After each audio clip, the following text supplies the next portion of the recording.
Is it time? It is time for us to do what we have been doing, and that time is every day. We'll know in a very short period of time, but it looks like it could be something that will be not good. Believe me, not good. I see issue with that. And again, hey. You're not going to be able to insult your way to the presidency. That's not going to happen. I don't know who created Pokemon Go, but I'm trying to figure out how we get them to have Pokemon go to the polls. I'm Ted Cruz, and my pronoun is kiss my ass. So when you think about it, there is great significance to the passage of time in terms of what we need to do to lay these wires, what we need to do to create these jobs.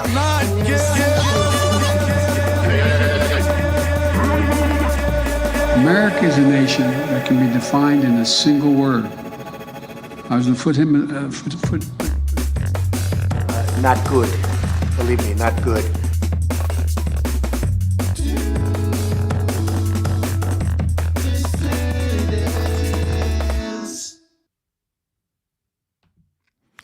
All right, everyone. Welcome, one and all, dissidents to the Do Dissidents podcast. My name is Keaton Weiss. Russell Dobular's got to unmute that microphone. I know he was vibing out to that intro, as he typically does. He gets lost in that. But Russell Dobular's here and ready for his intro now. Hello.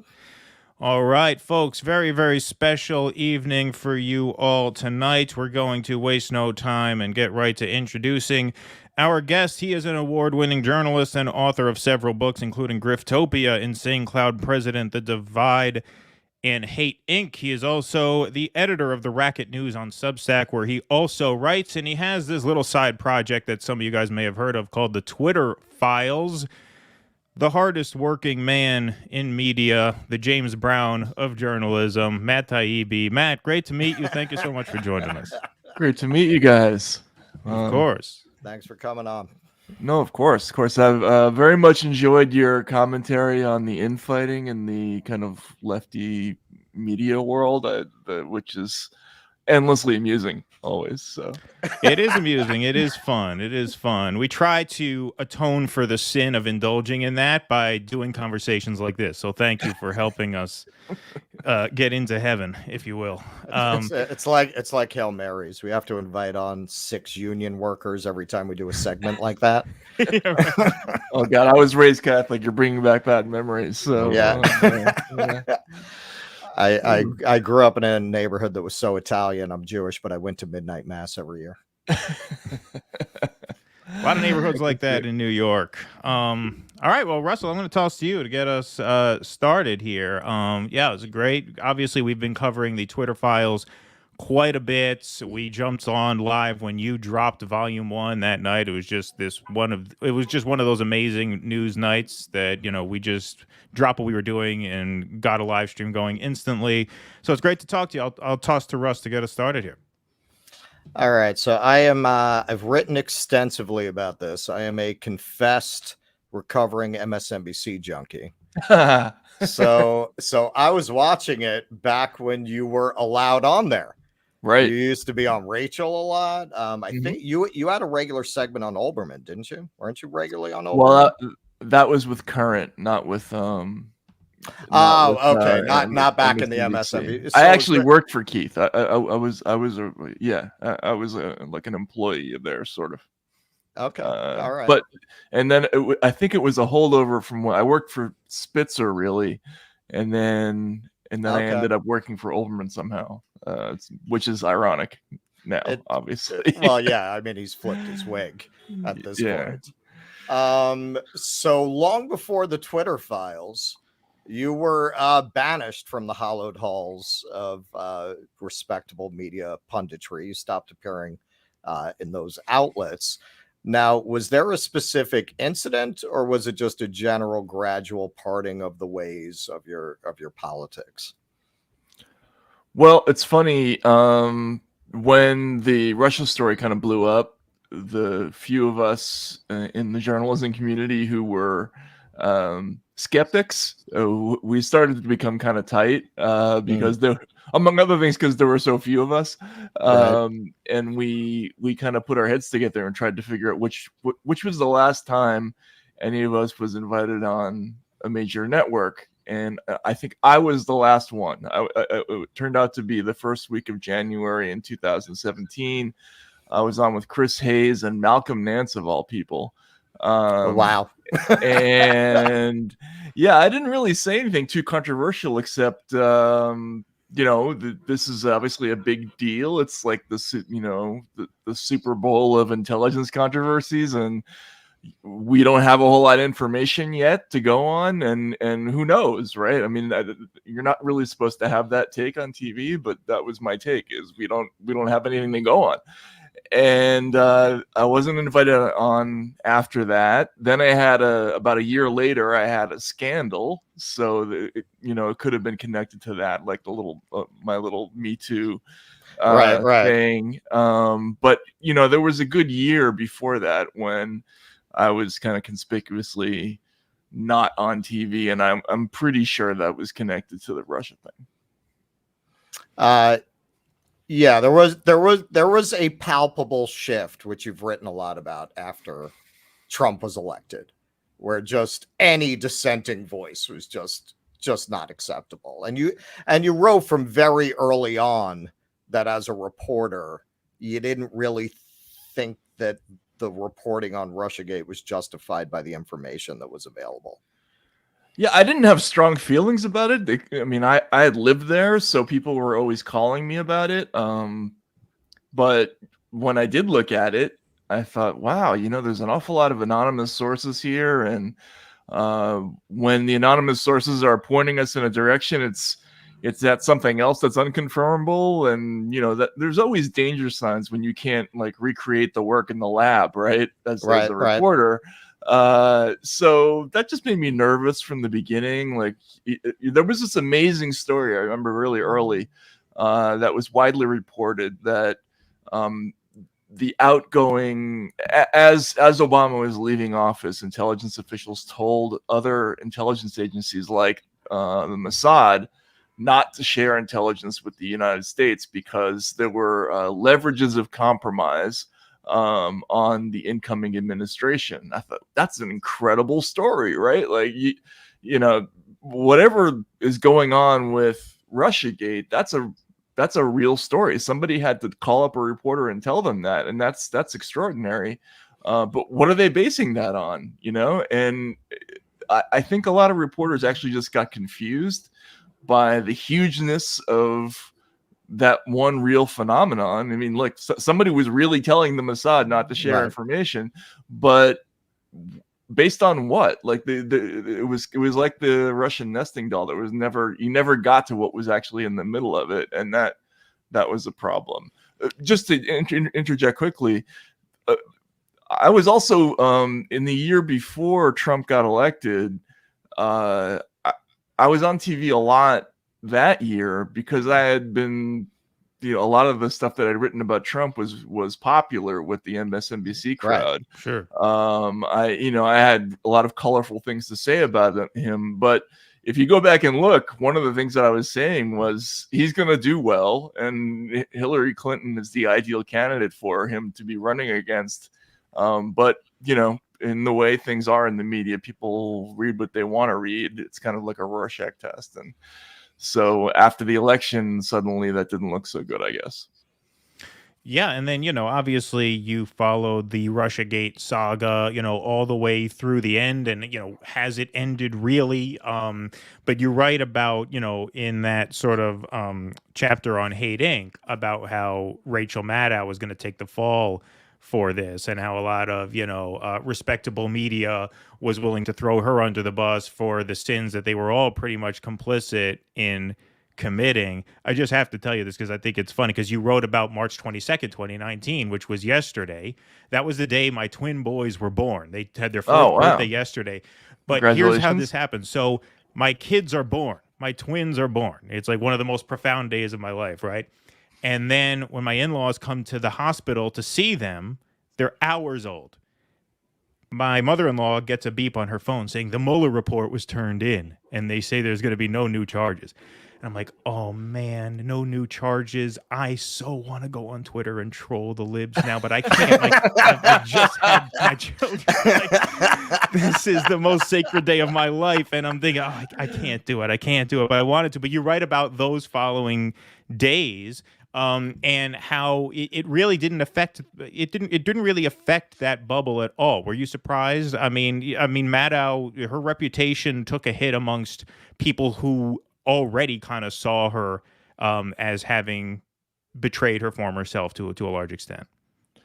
Yeah, there were a lot of stories talking about how there was a big difference between cable commentary and the hard news, the real reporting that we at the Washington Post and the New York Times do. And I was actually kind of slow in the draw to pick up on the fact that actually what happened at the Times and the Post was worse than what happened on MSNBC. Right. The recent story by Jeff Gerth in the Columbia Journalism Review, he really highlights how this whole thing was driven significantly by major investigative pieces in the biggest newspapers in the country that had very dubious sourcing. They must have known that.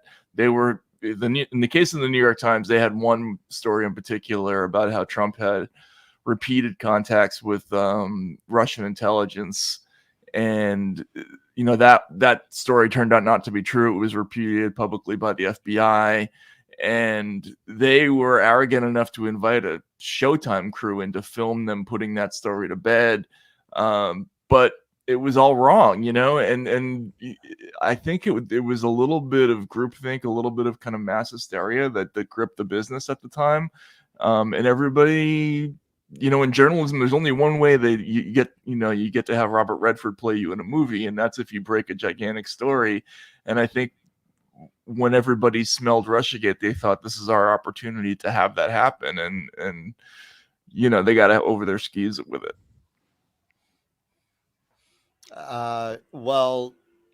Do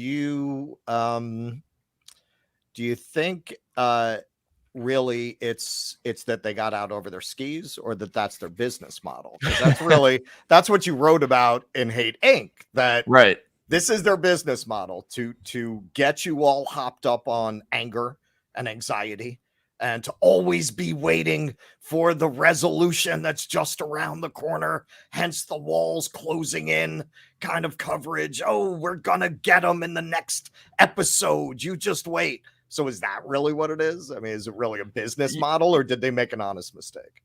No, I mean, I think you're right. It's just, I think it's a little hard to accept. I mean, I've obviously written about this. There was a very influential piece that summer in 2016 by Jim Rutenberg in the Times talking about, I think it was called Trump is testing the norms of objectivity in journalism. And it was basically a clarion call for us to shift how we do business, right? We're going to no longer worry about being just true, but true to history's judgment. And this was like basically saying that we're going to take sides now. And if you remember the headline after Trump got elected, it was like foreigners, Democrats, and the students brace for Trump administration. And it was like this, it was sort of a call for audience solidarity. And this was a new business model. And yeah, absolutely. That's what they were doing is, you feel terrible about Trump getting elected. So do we. Tune in tonight and we'll all work it out together. And, we'll tell you about how it's all, his presidency's coming to an end. The beginning of the end is here. Right. But I guess for me, rationally, I just never thought it was going to penetrate like the news desk to that extent. There were a lot of old timers who kind of got quietly moved out during that period because they wouldn't go to the places that the paper wanted them to go, and we just didn't cover that significant change in the business during that period. Yeah, I mean, it's just so crazy. I mean, you wrote a book called Insane Clown President, how a guy just so transparently and nakedly scandalous as Trump, you would think the media would have no trouble whatsoever just finding legit ways to tear him down. Yet they found all of these completely non-legit ways to tear him down. And I think you've even spoken to this, and you may have even written about this, which is like the idea of framing Trump as this existential Hitlerian threat is what allowed them to feel no guilt or shame about playing fast and loose with the truth, because anything they did to tear him down was justified in their mind, whether it was true or not, to the point where I would, try and debunk this Russiagate narrative every step of the way, and these people wouldn't even argue with me. They would just come back with, well, why are you defending Trump? What's wrong with you? Right.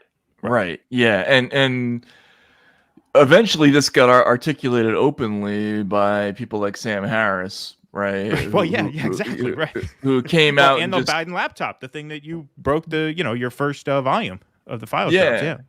Yeah, I mean, if it's in service of preventing him from being president, then it's like crime and punishment. Everything is permitted, right? And it's really it's kind of an amazing kind of philosophical story about this shift in the psyche of people in the media, that they went from this model about this sort of based on evidence and loosely speaking, obviously the media had serious problems always, but they went to this other model that was based on emotion and belief, and that's why you started to get this personality type. And you could tell them anything you wanted, you could show them any amount of facts about anything, and they would just say things like, I know he's guilty. I know he is. And the funny thing is he was guilty of other things, surely, but like not these things. And it's still kind of a mystery to me, like why didn't they just go after the stuff that he did wrong? He actually did wrong, like that's the thing that I don't really get. Well, it seems to me like there was and still is a sustained effort to shut down the sort of populist tide that had been making its way through the world, right? And so what better way to do that than to unite the intelligence services with the minority party at the time and try and piece together a sort of Lincoln Project type coalition, which ultimately, I mean, as cynical as it was, I mean, it seems to have worked fairly well up until this point. I mean, the GOP has fared poorly in the last 3 national races since then. So maybe they're on to something, as awful as it sounds. Maybe, but I don't know. I get it. It doesn't feel like it's going to hold, does it? It doesn't. And I remember the first time I thought about this problem was oddly enough covering the Howard Dean campaign. And if you remember at the very beginning of Howard Dean's run, he was at the top of the polls, and he got there for 2 reasons that everybody thought was illegitimate in the political world. One, he was getting lots of small internet donations, right? And he was bypassing the donors, the big donors. And 2, he was sort of loosely against the war, and both of those things were considered illegitimate. And so there was this sort of avalanche of negative press directed toward him, because he represented something that voters actually in the Democratic Party actually liked, which was that he was actually opposing the war. And I think that carries over. That model is consistently true. Like when the public is not in sync with the objectives of like the national security establishment, whoever the vehicle is has to be crushed with extreme force, and Trump has become the embodiment of that. For all his other qualities, he does represent a real rebellion against the system. He didn't have help from the party. He didn't really have help from corporate America with money anywhere near as much as Hillary got. And so I think that's tremendously threatening, especially in the context of Brexit and other things like that.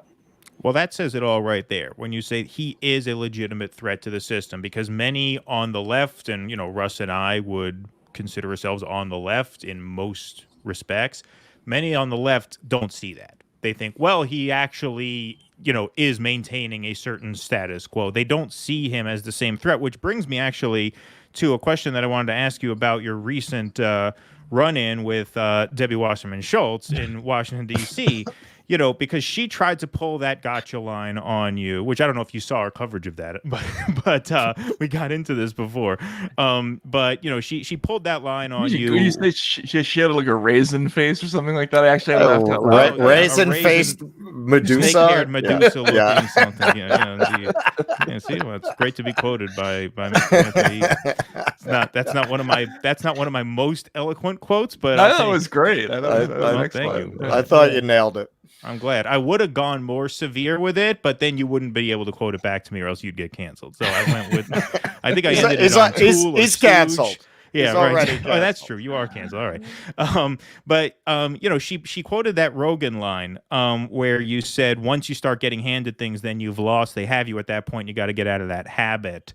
And you responded by saying something to the effect that, a whistleblower always has a certain motive. And what I picked up on in that exchange was that these people cannot view Elon Musk as a whistleblower because he's rich, because he's the second richest man in the world. He represents institutional power. Therefore, he cannot blow the whistle on institutional power. So they don't view him in that way. Do you think that was, because that seems to be where our points of view can't really match up with a lot on the left and a lot of the liberals on this. They just can't compute in their head Elon Musk whistleblower. Billionaire cannot be whistleblower. Yeah, and I get it. And look, that line, it doesn't look good when they put it up there, and they're talking about and there's a big quote by me talking about the ethics of not being handed things. But it's a very different situation. I mean, one of the first stories I did for Rolling Stone was covering the campaign, and I started to become frustrated by the way journalists were every day like lining up like farm animals just to be fed these sort of press releases and bits of information, and then immediately after that they would be fed the most amazing food. Like that was the whole secret of the campaign. And something clicked in my head, and I stopped eating. Like I went on a hunger strike. I didn't eat for the rest of the trip, and by the end of it, I was crazy. But that for me was a big metaphor. Like don't take things and don't eat. But what I was quoting was something from a Cy Hirsch book, and he was talking about the experience of being invited to Langley by the CIA to do a story about an Israeli spy they had caught, and he was just very uncomfortable about that because here was somebody who was the committed adversary of the CIA being invited in by the CIA. It makes you feel weird. But this situation, you're right, it's different, and people can't process it because they think of how rich and powerful Elon Musk is compared to the ordinary person. But you have to think about this in the context of all of these other massive institutions and this other thing that we're discovering, this kind of like censorship industrial complex, which is, it's even bigger than executive power. I would say it's right. In the context of that, even somebody like Elon Musk is a relatively small player. I think people have to understand that. And it's having $200 billion that can turn into not a lot of money quickly. I mean, I know how that sounds, right. But yes. And I always viewed him, as somebody who was, creating a problem just by opting out of this very airtight information cartel that had been created, and that we were learning about later in the Twitter files. There's all sorts of reasons why Twitter's non-participation in these coordinated schemes creates issues, among other things, because a lot of these NGOs are dependent upon free fire hose data that they've been getting from all these platforms, and when he cuts that off, it's like messes with everybody's rice bowl, and so that's a problem. And but no, yeah, people can't process the fact that somebody who's rich and powerful can also just be a cog in a system as well. Well, and that's where all of this, I mean, I have a whole page on my news feed that's just hits on Elon Musk. There's a whole Elon Musk section where it's just hits on him. Where are the hits on Bill Gates, who lied to the public about the manufacturing capacity for vaccines as an excuse for not releasing the IPs? Why aren't they hitting Bill Gates? Well, right. I mean, I think, as you put it, I mean, they're all assholes, right? I mean, when you get to that level, you're going to be stepping over bodies to, to secure your fortune over and over and over again, as almost definitionally as part of what you are. But some of these billionaires are different from others. Some of them have different motives and get into different things and do different things with their money. Some of them just want to be hedonistic and buy yachts that have 2 helipads on them. I think that Jeff Bezos actually has one of those. Like, why you would need 2 helipads, I'm not sure. But I can see Jeffrey Epstein having 2 helipads. Well, because they might have to evacuate those pretty quick. They might not. Right. Bezos, I don't know. Yeah. But I think Elon, I don't know him very well. But what interaction I have had suggests to me that he's got a legitimate and sincere desire to do something in opposition to some things that have happened in the last 5 or 6 years. I would say he's patriotic in his own way, like maybe not in the same way that some other people might perceive patriotism, but I think he's doing this for reasons that don't have to do with money or self-interest particularly. Certainly Twitter is not like your ideal business opportunity if you were going to spend $44 billion, I think. So, and that's part of that. Honestly, that was part of my calculation when doing this story. After I met him, is this the kind of person who's going to sell me out and give me information that's going to end up making me look like a complete jackass later? I didn't think so. I mean, obviously that's not scientific, but it's part of your reasoning when you do these stories.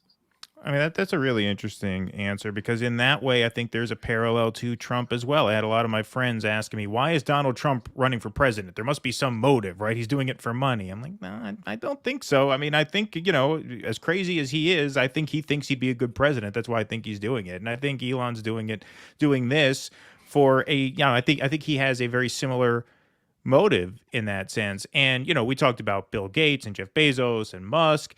To a certain extent, though, I think like these Twitter files could not have happened unless an eccentric, uber rich billionaire, of course, did it. Because to me, like 1,000 guys making $600,000 a year are going to be much more loyal to the system than one guy who's worth $200 billion, because those 1,000 guys making $600,000 have something to lose if they piss off the wrong people. Whereas Elon is one of the handful of people in the world who can afford to just, take $45 billion, buy the app, and let it ride. We'll see what happens. Absolutely, and your average person who's sitting on explosive information can't afford the unknown negatives that might come with letting a bunch of journalists run loose in a conference room, going through your company's emails. I mean, even just from a liability standpoint, one of the things that actually reassured me that this story was kosher was the look on the faces of some of these lawyers whenever they saw us. There was a look of dread that looked real to me.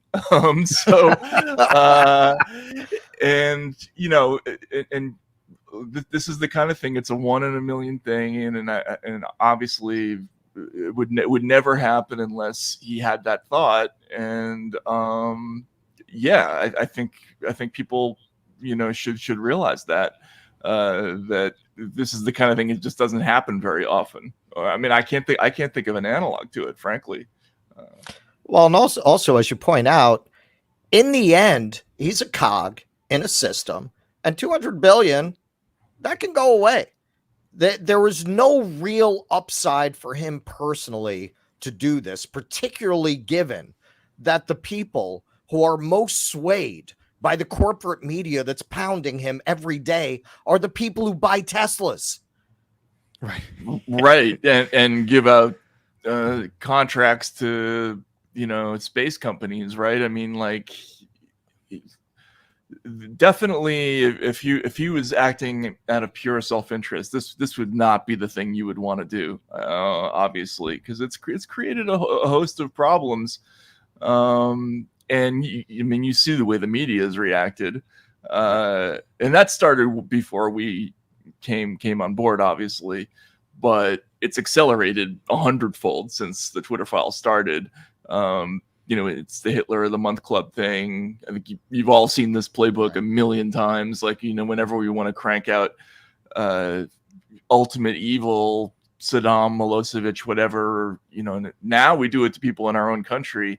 And it's even more intense. I mean, I'm sure you've had the experience. I run into people who I know personally, and if you even mention Elon Musk's name, they like cringe. Like they don't want to be in the same room with the word echoing in it, which is incredible. It's the media environment has gotten that intense now. Well, since we got onto this, I wasn't planning on asking you this, but you may be able to answer this question. I have a theory about how this happens. Right after you drop the Twitter files, I'm sure you are aware that this whole panoply of media figures critiqued you in almost exactly the same words. That you've gone from a great reporter to being a servant to Elon Musk, all variations of that, as if they all got a phone call from the same person. Yeah, imagine doing PR for the it was PR for the world's doing richest PR man. for the world's richest man. That was the formulation. Yeah. How does that happen? Does it appear in an op-ed in an outlet that they all turn to, like the New York Times or the Washington Post, and then they just all take the marching orders and repeat it? I mean, obviously they don't meet in an Illuminati chamber in black robes. How do they all get the same phrasing? Is it one of them starts it and then they all repeat it? How do they do that? I don't know. At the level of that kind of journalist, I have no idea how that happens, because obviously you've seen it with bots and trolls, the kind of K-Hive type right. trolls. And I've actually seen people who've done analyses of how those networks work, and you'll have like a targeting account that will sort of give the talking points of the day, and it's not followed by any of the other accounts, but they all look at it, but those are bots, right? They're not real people. These are people with careers and profiles. I find it very hard to believe that they're getting a memo from the Center for what's that ridiculous, the Center for American Progress, the Center for American Progress, CAP. Exactly. Like that doesn't seem likely to me, but it also seems impossible that they would all use that same language. I mean, so exactly, right? Well, it's not parallel development. That's off the table. So it's coming from somewhere. Right. I mean, and what is it? I always wanted to get on the list for TDIP, right? The Democracy Integrity Project, which is where all the journalists who were writing about Russiagate, they had like a daily list that they were all looking at, and maybe there were talking points there. Maybe there's some kind of thing like that but I think I would have heard about it, honestly. Like I still have some friends in the business, and that's it's still that was amazing to me, honestly. You see it with trolls, but to see it with anchor people it was incredible. Yeah. Well, it's a way of just this sort of guilt by association smear without having to actually address the substance of your work. And we saw that dynamic on Capitol Hill as well. So I wanted to ask you about that. Just want to say, everybody, please like this stream and subscribe to this channel if it's your first time here. We thank Matt for helping do PR for YouTube's poorest men right now. He's helping us do some PR for that. So if you can give us a like and a subscribe, please do that. But no, on Capitol Hill, I noticed, I mean, you probably expected the Democrats to be about as hostile as they were. Were you surprised by how much, the Republicans sort of sounded like the lefties of old, butting in and say, hey, wait a minute, are you asking him to reveal his sources? I mean, that happened a couple times, as I recall. But then also, were you surprised at the lack of interest in your work itself? Because just like they use the PR for the world's richest man smear online, they seem to employ a similar tact here, where it was all guilt by association. Is, hey, did you get paid for this? Or, you know, they talked about Elon as well. What were your reactions to those two things? A, how the Republicans handled themselves, and B, the fact that the Democrats, you probably expected some hostility, but I would imagine you might have expected them to engage more with the work itself rather than resort to the tactics they did. I expected the attacks to be more sophisticated. Right. For those who are familiar with my work, there's stuff to go through if they wanted to. Like if they wanted to go back in the exile and do a little research, they could have made for a very rough hearing for me. But I know how I've covered Congress long enough to know basically how these hearings operate. The members don't really do any work themselves. Most of their aides actually don't do the work themselves. It's usually a couple of committee staffers who put together cheat sheets for each one of the members individually. So the quality of the attacks really depends on who's sitting in that minority office and how much time they've decided to allot to that hearing versus another hearing. I was surprised that they didn't put up, first of all, they didn't put up another witness, which would have significantly improved the situation for them, because the way it looked persecutorial. That situation with just Michael and me sitting there being insulted repeatedly while we sat there open mouthed. It was very bad video. Like the strategy of not having somebody sit there to speak on their behalf, I think was odd. Right. But they didn't. The fact that they didn't want to go anywhere with the material itself. I mean, I guess I wasn't surprised, but I'm just disappointed. Like you'd think there'd be one Dennis Kucinich in the committee, right? Who's actually interested, and there is an interesting conversation to be had about this stuff. These issues aren't easy. You know, the internet's insane. There has to be some kind of thing that we decide upon to make, you know, it more make it a better experience for people and make it more socially beneficial, I guess, without having to resort to this top-down authoritarian system. That's something that has to be talked about.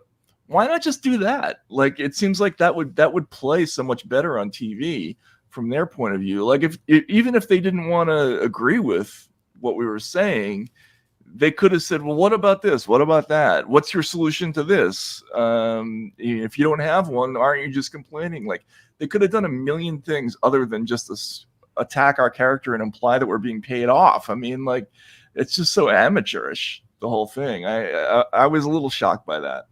Yeah, and who they got to head that? What was her name? Plaskett? I never heard of it. Stacey Was like Plaskett, a non-voting yeah. delegate from some occupied territory somewhere. Like, all of a sudden she's here, she's running it, and then you go to answer a question, and Washington Soldier reclaiming my time. I'm like, are you here to get information from Matt and Michael, or are you here to grandstand? It just seemed to be a big opportunity for them to get their digs in for the cameras, so that some of our peers in our space can put out videos saying how much she owned you. I mean, that's what it seemed like it was. Yeah. Well, look, they're learning the mechanics of YouTube. Have reached into Congress. It's kind of amazing to watch, actually. Even 4 or 5 years ago, the members had no idea what the YouTube was, and they didn't understand how important it was. And now, as you see from that hearing, they don't even bother trying to put together a coherent presentation about anything, because they're all they're looking for are 30-second pieces of video that they know that somebody else will put up for them, and that's really it. Like there's no discussion, there's no legislating that goes on, there's no deal making. I mean, they're just performers in a reality show that they don't get paid for. It's kind of amazing. Well, does that tell you? Sorry, Russell, go ahead. Well, that's what struck me watching it. It was very bizarre watching Jim Jordan sound like Abby Hoffman. He's raising all the civil liberty issues, all the protection of the press issues. I said, if you time traveled someone from 1975 and made them watch this, and you asked them who was who, they would think the Republicans were the Democrats, and they would assume the Democrats were Republicans, which I think makes it very hard for people on the left today to know who to align with. Of course, and your immediate reaction to that is to distrust the motives of the Republicans for suddenly becoming champions of free speech when they were exactly the opposite 15 years ago, and that's totally legitimate. I understand that, but some of those members, like Jim Jordan was a friend with some former liberal Congress members that I know, like there was a thing once where there was some collegiality among the members. They might have played at being enemies in public, but behind the scenes they got along well. Like that's how the Audit the Fed bill happened, right? Because Ron Paul and Bernie, while they have completely opposite worldviews, they do get together. They were able to see the light on certain things, and I think the First Amendment is one of the things that members used to be able to agree on relatively. And also, it's also true, and this is a tough pill for Democrats to swallow, but, the party that represents, the less affluent voters tends to be more aggressively in favor of free speech. Like those voters tend to cling to those rights a little bit more because that's all they've got, I mean, it's not all they've got, but that's one of the things that they have. And the Trump voter was exercising their right to say, fuck you by voting, right? Like that was part of what they were doing. The Democratic Party has become an affluent party in the last 16 years. I think it's 41 of the 50 richest districts have Democrats in office now, and I think that's part of your explanation right there.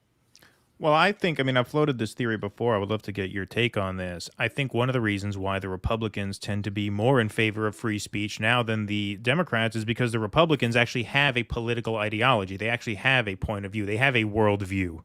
You mentioned Bernie and Ron Paul. Like, they have worldviews. Democrats don't have a worldview now. They are just a middle management party of status quo maintenance. And so if you don't have an actual point of view, then what do you need a First Amendment for? In fact, the First Amendment kind of gets in your way at that point, does it not? Because with a political ideology comes confidence in your ability to defend that point of view. So therefore, the First Amendment doesn't scare you because, all right, I'll have an argument with somebody, I'll win it, and that'll be that. I don't think Democrats have that same confidence in their point of view because, as we've seen in these first 2 years of Joe Biden, they stand for nothing. They couldn't even get paid family leave through the House. Yeah. Right. And they easily could have, by the way. Of course. I'm sorry. They got it through the House. Couldn't get it through the Senate. Right. Yeah. But they're the managerial class, right? Like that's what they stand for is technocracy, right? And this whole thing that the Clintons really made this popular in the 90s. This idea that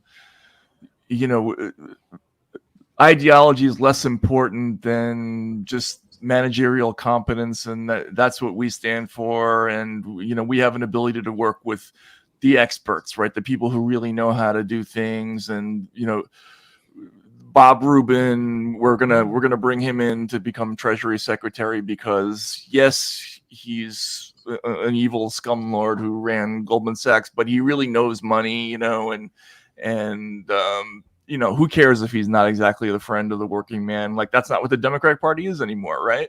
I think that's just who they've become. They've become. It's funny because when I lived in Russia, there was this group of people that the Clintons kind of helped install in the Kremlin, who were nicknamed in Russia the energetic young reformers, and they described themselves as technocrats, and they had no ideology. They were just sort of deal makers who vaguely represented democracy and not communism. But there was no there, right? And I think Democrats have become those people. I think you're right. Yeah, well, speaking of that, I know Russ had a couple questions on the Monk debate that he wanted to ask you. Russell, do you want to go with that? Well, first, actually, well, you've spoken about how when people go against, this kind of relates to what we're talking about. You've talked about how when anyone goes against the approved narratives like Russiagate, they get the ick factor thrown onto them. But it seems increasingly like that's backfiring. You're one of the most popular journalists on Substack. So is Glenn Greenwald. Barry Weiss's project is doing very well. Joe Rogan, in spite of their best efforts, remains on Spotify, remains the #1 podcaster in the country. How much longer can our elites maintain control over our institutions when the public so clearly despises them that they seem to just go to the opposite of whatever they want them to do? As soon as they signal they like something, they want to go in exactly the opposite direction, which is a big part of the story of Donald Trump. How much longer can they really lose control? I think you're right about that. I mean, first of all, the fear factor that gripped people in, especially the media business, for a long time. Like, oh my God, I don't want to be cast out of the garden, right? So I'm gonna fall into line. I don't want to have what happened to Taibbi and Greenwald. Like that was a thing. Nobody wanted that to be their lot. To be no longer invited to sit in the green room with Ken Burns waiting to go on for 2 minutes with Chris Hayes or whatever it is. There was a lot of fear about that. Now nobody's afraid of that, because look what happens. Like, first of all, the jobs are being eliminated at a rapid pace in traditional media. There's no job security. The job sucks more than it ever has before. They make you do basically non-journalism, and in independent media, you can actually make a lot of money, which was never possible in journalism. Like, which is a totally ironic, bizarre ending to this whole thing. So I think that's happening, but also the larger point that you make about Trump, which was something that everybody missed in 2016. I wrote about it a little bit, which was they like him because you hate him. The fact that the journalists couldn't get that, and still to this day don't get it, is amazing to me. I mean, shouldn't it be crystal clear to these people that the overriding appeal of Donald Trump is how upset he makes these hated people that they see on TV? There should be no mystery to that whatsoever, and somehow there is. Like, I just don't know how that happens. Yeah, I mean, that's the one campaign promise he totally lived up to every single day, was making liberals cry, right? And that's really the only one he lived up to, really. I mean, but you know what? But that's the most important one. Well, that's the most, of course. Yeah. Because if the government's bought and paid for anyway and no progress is possible, then what else is at stake besides owning the other side? Like, making the other side cry is the payoff. That is politics. Absolutely. Yeah. I mean, and this was abundantly clear really early in the race. I remember following him around, and he would always start off by, like, a comedian. I mean, that's kind of what he is. He's a little bit of a stand-up comic. And he would always start by, instead of picking out a loser in the first row who's having a bad date, which is what the comedian always does in a real comedy club, he goes after the journalists, because we are the losers in the club. And he would he would always have something horrible to say about us, and it was always funny. But then it turned a little nasty pretty early. Like, look at these bloodsuckers. They hate me. They hate you. They came all this way because they want to see me fail. Well, I'm not going to fail, that kind of thing. And people would hoot and holler, and they would throw stuff at us. And I thought, man, this is going to work. Because, I'm looking around at the press pool and thinking, why wouldn't people hate us? Like, we suck. We're terrible people. And then you go out and you interview people in the crowd, and they tell that to your face. I interviewed this one guy in New Hampshire, and all he could talk about was he's not spending a dime for media. He's got all of you. He's leading all of you people around by the nose. That's why he's got my vote. I'm like, you're voting for him because he's getting free media? and the guy's like, yes, Yeah. And so, but my point in telling that story is if I got that answer in late 2015 repeatedly from people on the campaign trail, how come nobody else was getting the same answer? Like, it's impossible to me that they weren't getting the same response. Well, I think the difference is, like, Matt, you were happy to go to Substack and go it, on your own. And I think you've even spoke to this in the past where, like, that used to be the personality type of the journalist. The journalist didn't care about being friends with people. They almost wanted to make enemies with people. They weren't afraid of pissing people off. They relished it. Whereas now the media culture is such that it's all about hanging out in that green room and getting invited to the cocktail parties and mingling with your peers. And so, when Trump would point to them, these are horrible people, they would really consider that really an affront to them and their entire social class and their social clique. Whereas, somebody like you who says, all right, well, fuck it. If I can't say what I want at Rolling Stone, I'll open a Substack. I'll open my own shop. Like, that's sort of old school in the way that I think a lot of these media people don't really connect with anymore. Yeah, it's unfortunate. I mean, definitely, I hate to be all back in the day about it, but reporters always used to have this independent streak that was kind of a job requirement.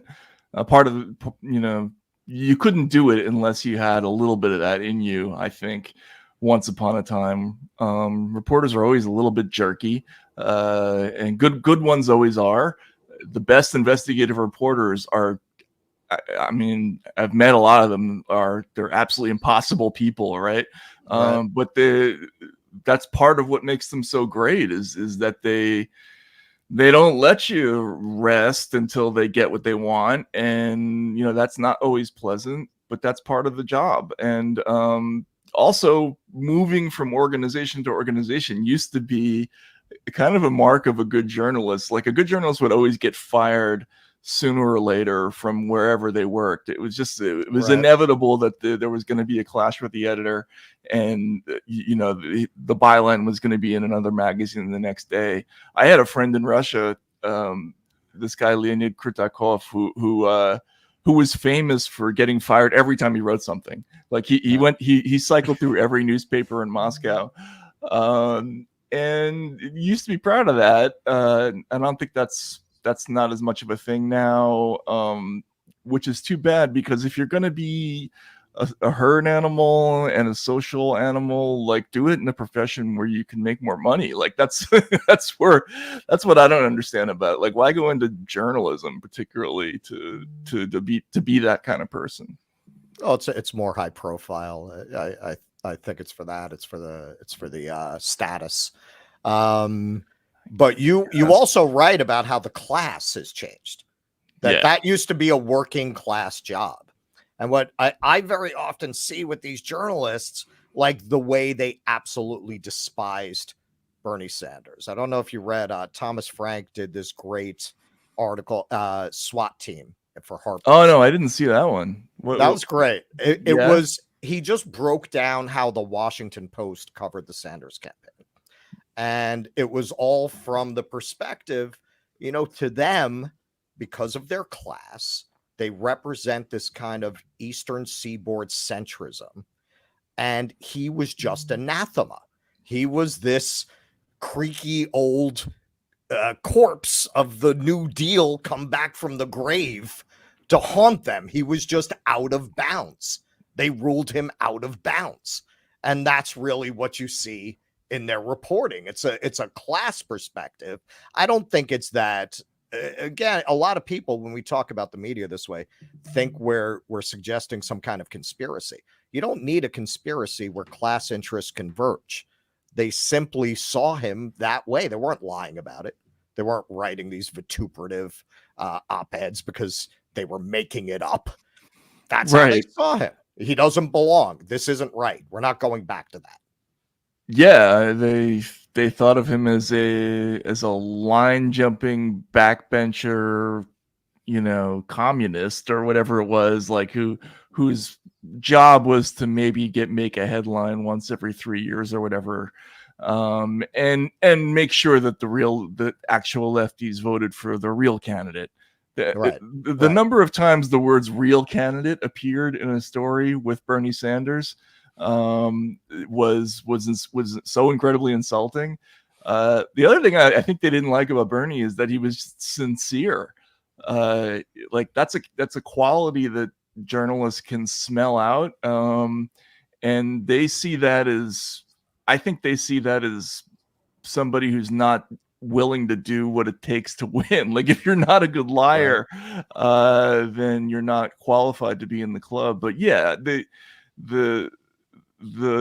looking down the nose at Bernie was deeply distasteful, and I was a big fan of Bernie's. I thought he was really onto something, and but for a few mistakes, he really could have done something special. But he was really more undone by the press than I think any other political figure in recent times was. Now, that's a good segue into this. So in Hate Inc., you closed out with a chapter on Rachel Maddow that was fascinating because you took a lot of heat on having her on the cover with Sean Hannity. Now, you've known her since when she was on Air America. Is that when you met? Yeah, like 2001 or 2, maybe something like probably 2002 or 3. Yeah, something like that. All right. So you say at one point, I admired her as someone who was smart, quick, and funny. She has since sacrificed even her sense of humor to MSNBC, letting the network commoditize this side of her to the point of unrecognizability. And you go on to say, it's been amazing watching a woman who in life is naturally bright and inquisitive turned into a vehicle for this kind of extreme anti-intellectual exercise. Now, can you say more about that in terms of how a host like Rachel Maddow or Chris Hayes, people who you actually say in that chapter in regards to Maddow that she's smart enough to know better, so you blame her for this more than you blame Hannity. How do they end up propagandists for a political party? Are they blind to what they've become? Do they feel the ends justify the means, or is it about the paycheck? Yeah, I mean, it's a tough question. I think there's probably some self-deception that goes on when everybody's telling you you're amazing and you're getting paid a massive amount of money and the company loves you, and everywhere you go, there's just affirmation everywhere. It's hard not to think, well, they must be right on some level, I'm sure that figures into the equation, but there's a thing about going to sleep at night and sleeping well that I think was always a major part of the equation for most like reporter types. And I thought of her as somebody who was very sincere on about the politics once upon a time. And, to see this turnaround into this hyper patriotic, aggressively like anti-Russian in the same way that, that Bill O'Reilly was about Muslims once upon a time.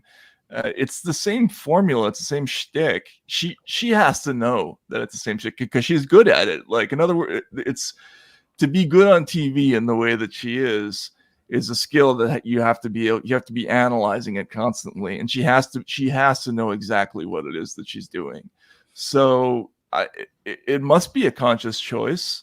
What people I think don't get is they'll come back at you and they'll say, yes, but she doesn't lie the way that Sean Hannity does. Well, first of all, she does a little, you know what I mean? Like, I think in the last 5 or 6 years, I think you could argue, you know, it's a pretty tough call as to say, you know, who's a bigger liar lately.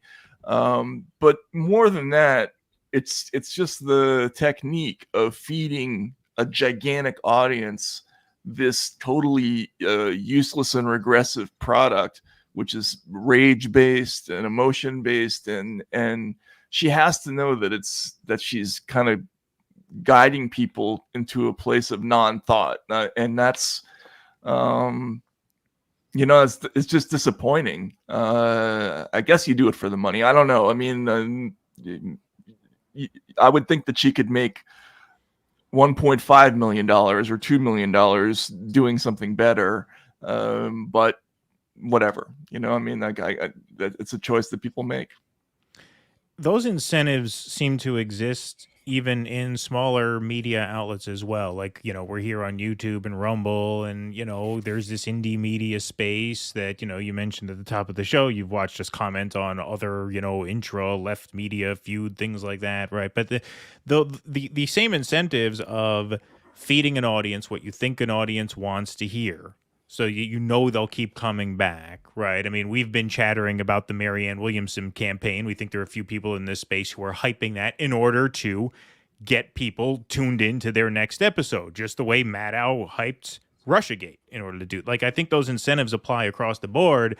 Have you noticed any of those trends happening in smaller media outlets too? Because I think it's almost a universal motivator.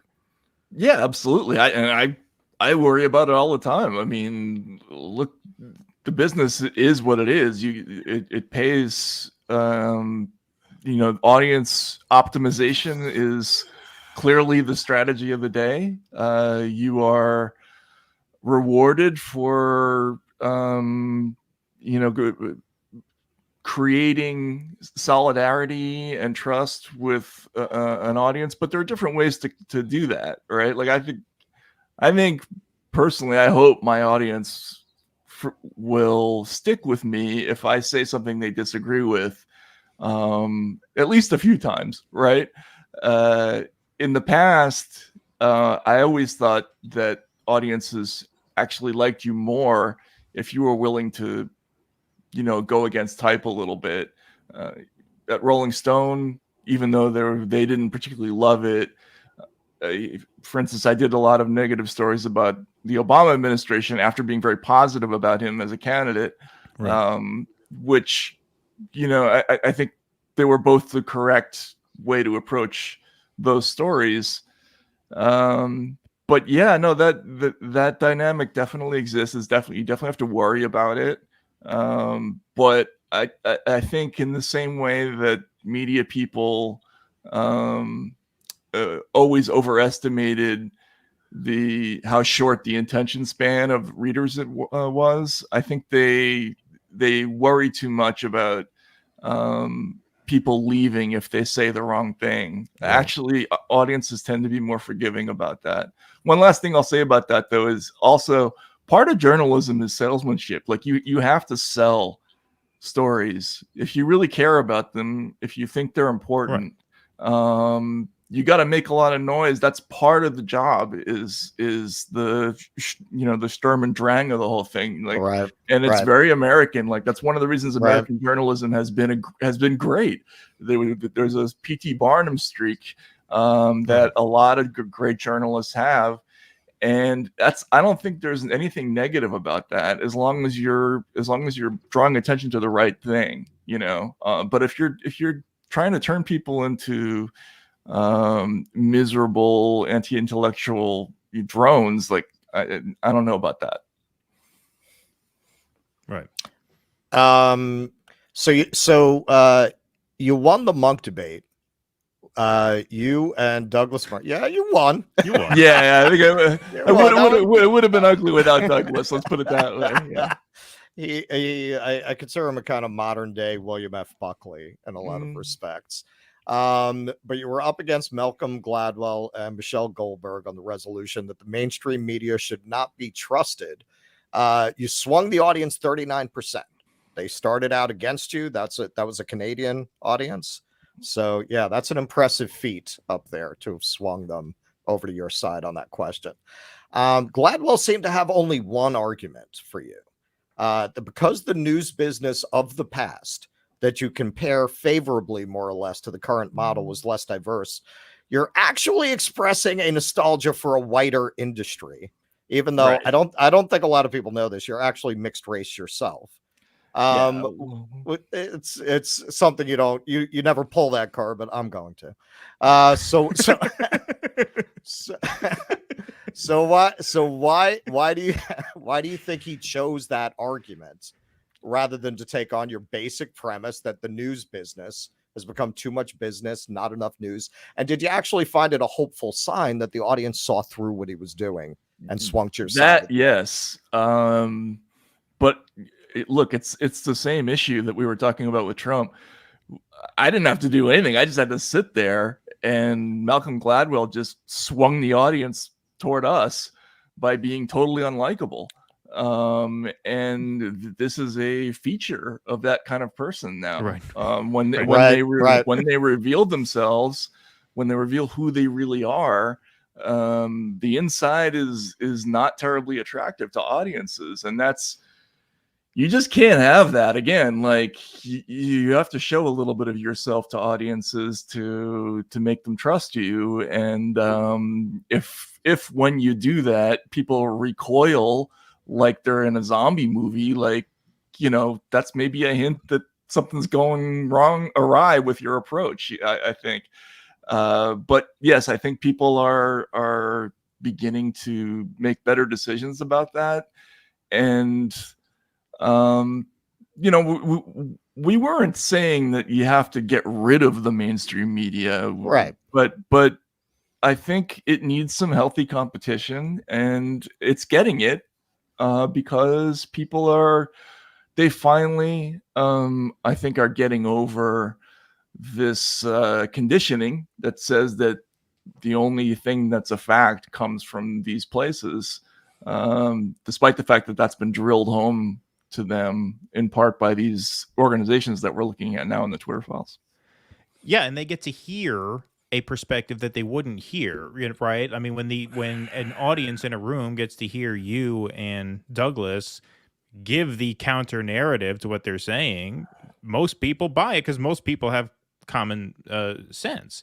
But so many people just never get to a point where they even hear anyone articulate a case against mainstream media. All they consume is mainstream media. This gets a lot into your Loudoun County reporting, which Russell wants to ask you about before you go. But Russell, you had one other question about that debate, did you not? Yeah. Do you consider it a sign of the times that your co-debater here was Douglas Murray, who most people would consider a right-winger, whereas maybe 20 years ago, your partner would have been somebody more on the left?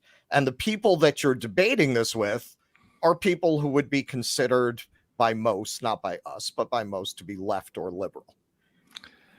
I guess. I think all those distinctions have become ridiculous now. Right. They don't really hold. And the caricatures of left and right have become totally meaningless in most popular discourse. The moment I knew that was true was when there was that call for Bernie to renounce the endorsement of Joe Rogan, who's like probably to the left of 80% of America. Honestly, like if he's your idea of a fascist whose endorsement is, you're trying to win an election, by the way. And he's the most popular media figure in the country, and that's too much for you. Yeah, I mean, I think these things have become absurd. Also, the idea that everybody has to have the same set of beliefs about everything. Right. I don't remember that being true previously. Do you? Like, I always thought it was kind of okay for us to disagree about 6 or 7 things, and Now you have to have like this perfect starter kit where everybody has exactly the same views about everything, and that's weird to me too. Is it weird to you? I mean, it is weird, especially considering like how they perceive the risks at this moment. Like if you believe that Trump is this existential threat to life on Earth, you'd think you'd want to broaden your coalition, not shrink it. I remember Greenwald tweeted out at one point, he said, the left seems to be the only political faction that seeks to become smaller. Like they actually seek to shrink in numbers, not to grow. Now, that would be weird under any circumstance, especially under a circumstance like this, where you have out of one side of the mouth, you're obsessed with, we have to beat Trump. We all have to unite and elect someone who could beat Trump. And then out of the other side of your mouth, there's all this canceling going on of people who don't subscribe to every single point on the list. And not just canceling, but like outright final character assassination. Jill Stein is not just wrong, she's not just Ralph Nader, she's not just an obstacle. She is a traitor to the country, who cannot be countenanced, and Tulsi Gabbard is a Russian asset. Like they just, every one of the people that they've kicked out of the club is not just out of the club. They are unacceptable, right? And I think this is one of the things that we're going to get into. I think with the Twitter file stuff is eventually, I'm going to have to write about this, but I think the goal of a lot of these anti-disinformation movements is to push people out of the realm of even discussability. Right. Like they it's not just to smear them. We're not even going to see them. We're not going to talk about them because they've been excluded physically from the conversation. And that's happened to all of them.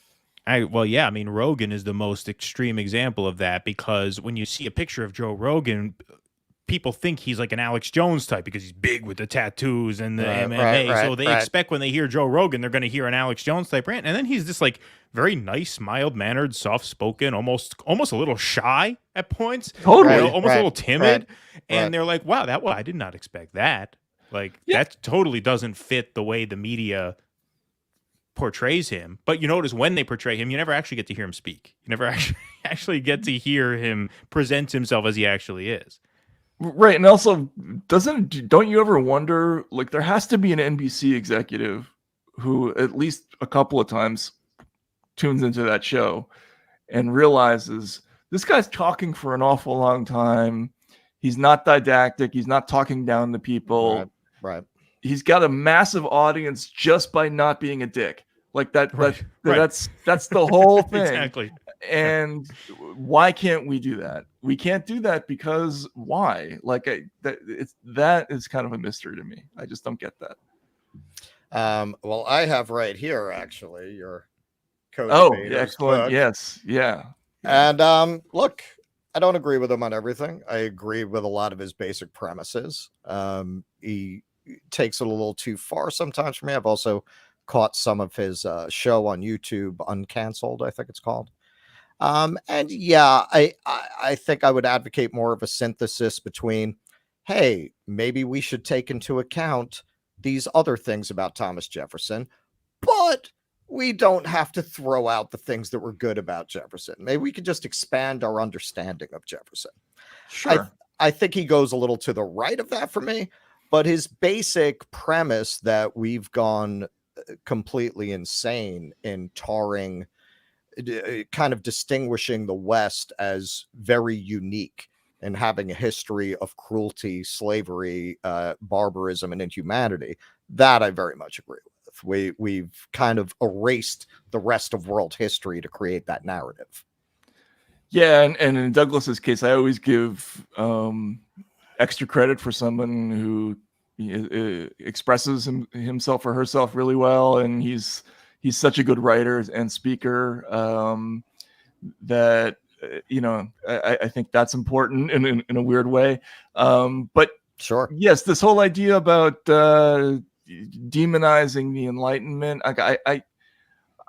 I see it as kind of transparent. Like, I don't buy it as totally sincere. I think it's really just sort of a war on rights, on the basic ideas of ordinary people having their own power, or their own political power, without direction from some kind of intellectual vanguard or something like that.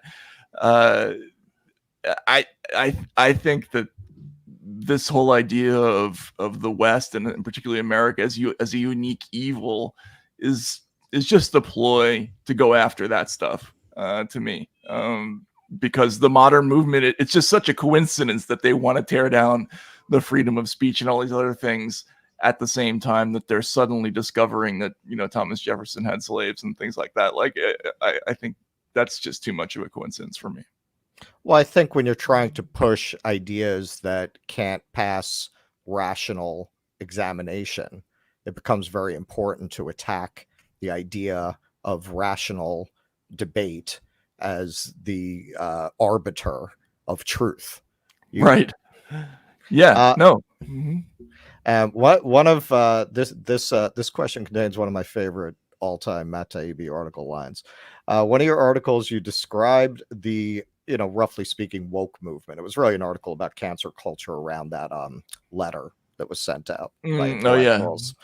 You described the woke movement and cancel culture as making the Junior Anti-Sex League look like Led Zeppelin. You also pointed out that the reason the 60s counterculture was so successful was that its vision and its artistic output was so appealing. How do you think such an, I think, objectively unappealing movement was able to supplant that version of the left? And is there a way out of this hell that doesn't go through the right?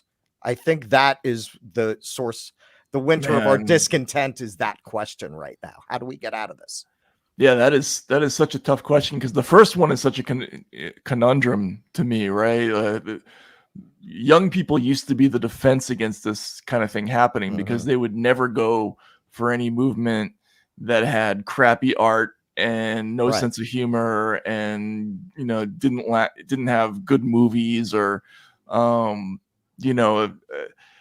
sense of fun somewhere. But there is one kind of appeal to youth that does work, unfortunately, and it's the one where you empower young people to have power over their parents and over older authority figures by sort of giving them collective authority to denounce and and to control, and I think that's what they've done in this recent incarnation. They've replaced the Wayne's World version of youth that a lot of us grew up with, which was just kind of fun. We all got high and didn't worry about growing up until we absolutely had to, with this other version of growing up, which is deathly serious and miserable and concerned with all these grave issues that kids shouldn't have to worry about yet. You know what I mean? And they've sold young people on that by giving them more power than they've had in the past. And I think that's unfortunate. Like, when you're young, the greatest thing about being young is having fun, and they've taken that away from this generation, which is unfortunate. Oh, and as to the second point of it, is there a way out of this without that doesn't go through the right? I don't know. I mean, but I suspect that it's going to start with some movement that begins with a great comic or a great band or some kind of great writer, because that's usually how it happens. Like, a movement is attractive somewhere in some way to young people, and they just flock to it, and they abandon the other thing. And I'm waiting for that to happen. Well, but this is part of why I say, can we get there without going through the right? Because one of the craziest things that has happened in my lifetime, when we were coming up, the butt of every teen sex comedy was the uptight Christian right moralist, right? Right. From Porky's on down, right? All of these movies, that was the butt of the joke. Animal House, Greg Marmalade. Animal House, right. Yeah. We've actually made the right funny. You were one of the few who covered What Is a Woman. We covered it too. Right. He stole Michael Moore's act. He was funny. He was funny. The right was never able to be funny because the left wasn't uptight enough to make the object of a joke like that. Right. Babylon Bee, I saw that they did a sketch a few weeks ago in the same vein where there's a spelling bee and the word is woman and the kid goes, "Can you define it?" And everyone freezes. That was funny. That was a funny gag. I was like, this is like classic Saturday Night Live. It was, and you know, look, I don't agree with him about everything. I hate that I have to say that. But look, yeah, fair enough. Fair enough. But I preface with that as well. But the way he did that was classic satire. He let the subjects do it to themselves. He asked the question and just sat back and let them tear themselves apart on camera. And there's no answer for that. Like it's not a camera trick. As you say, it's the same thing that Michael Moore did. Like, you know, the guy sitting there talking about peace and love while he's got a nuclear missile in the background. Right. Like, you know, people being idiots on camera, and when you let them do it, is a very peculiar and very powerful kind of satire.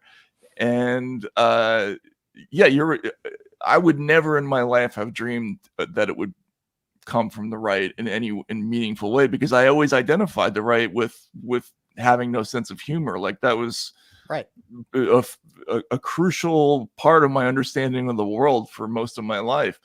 And so to see that happening is disconcerting. And makes me wonder.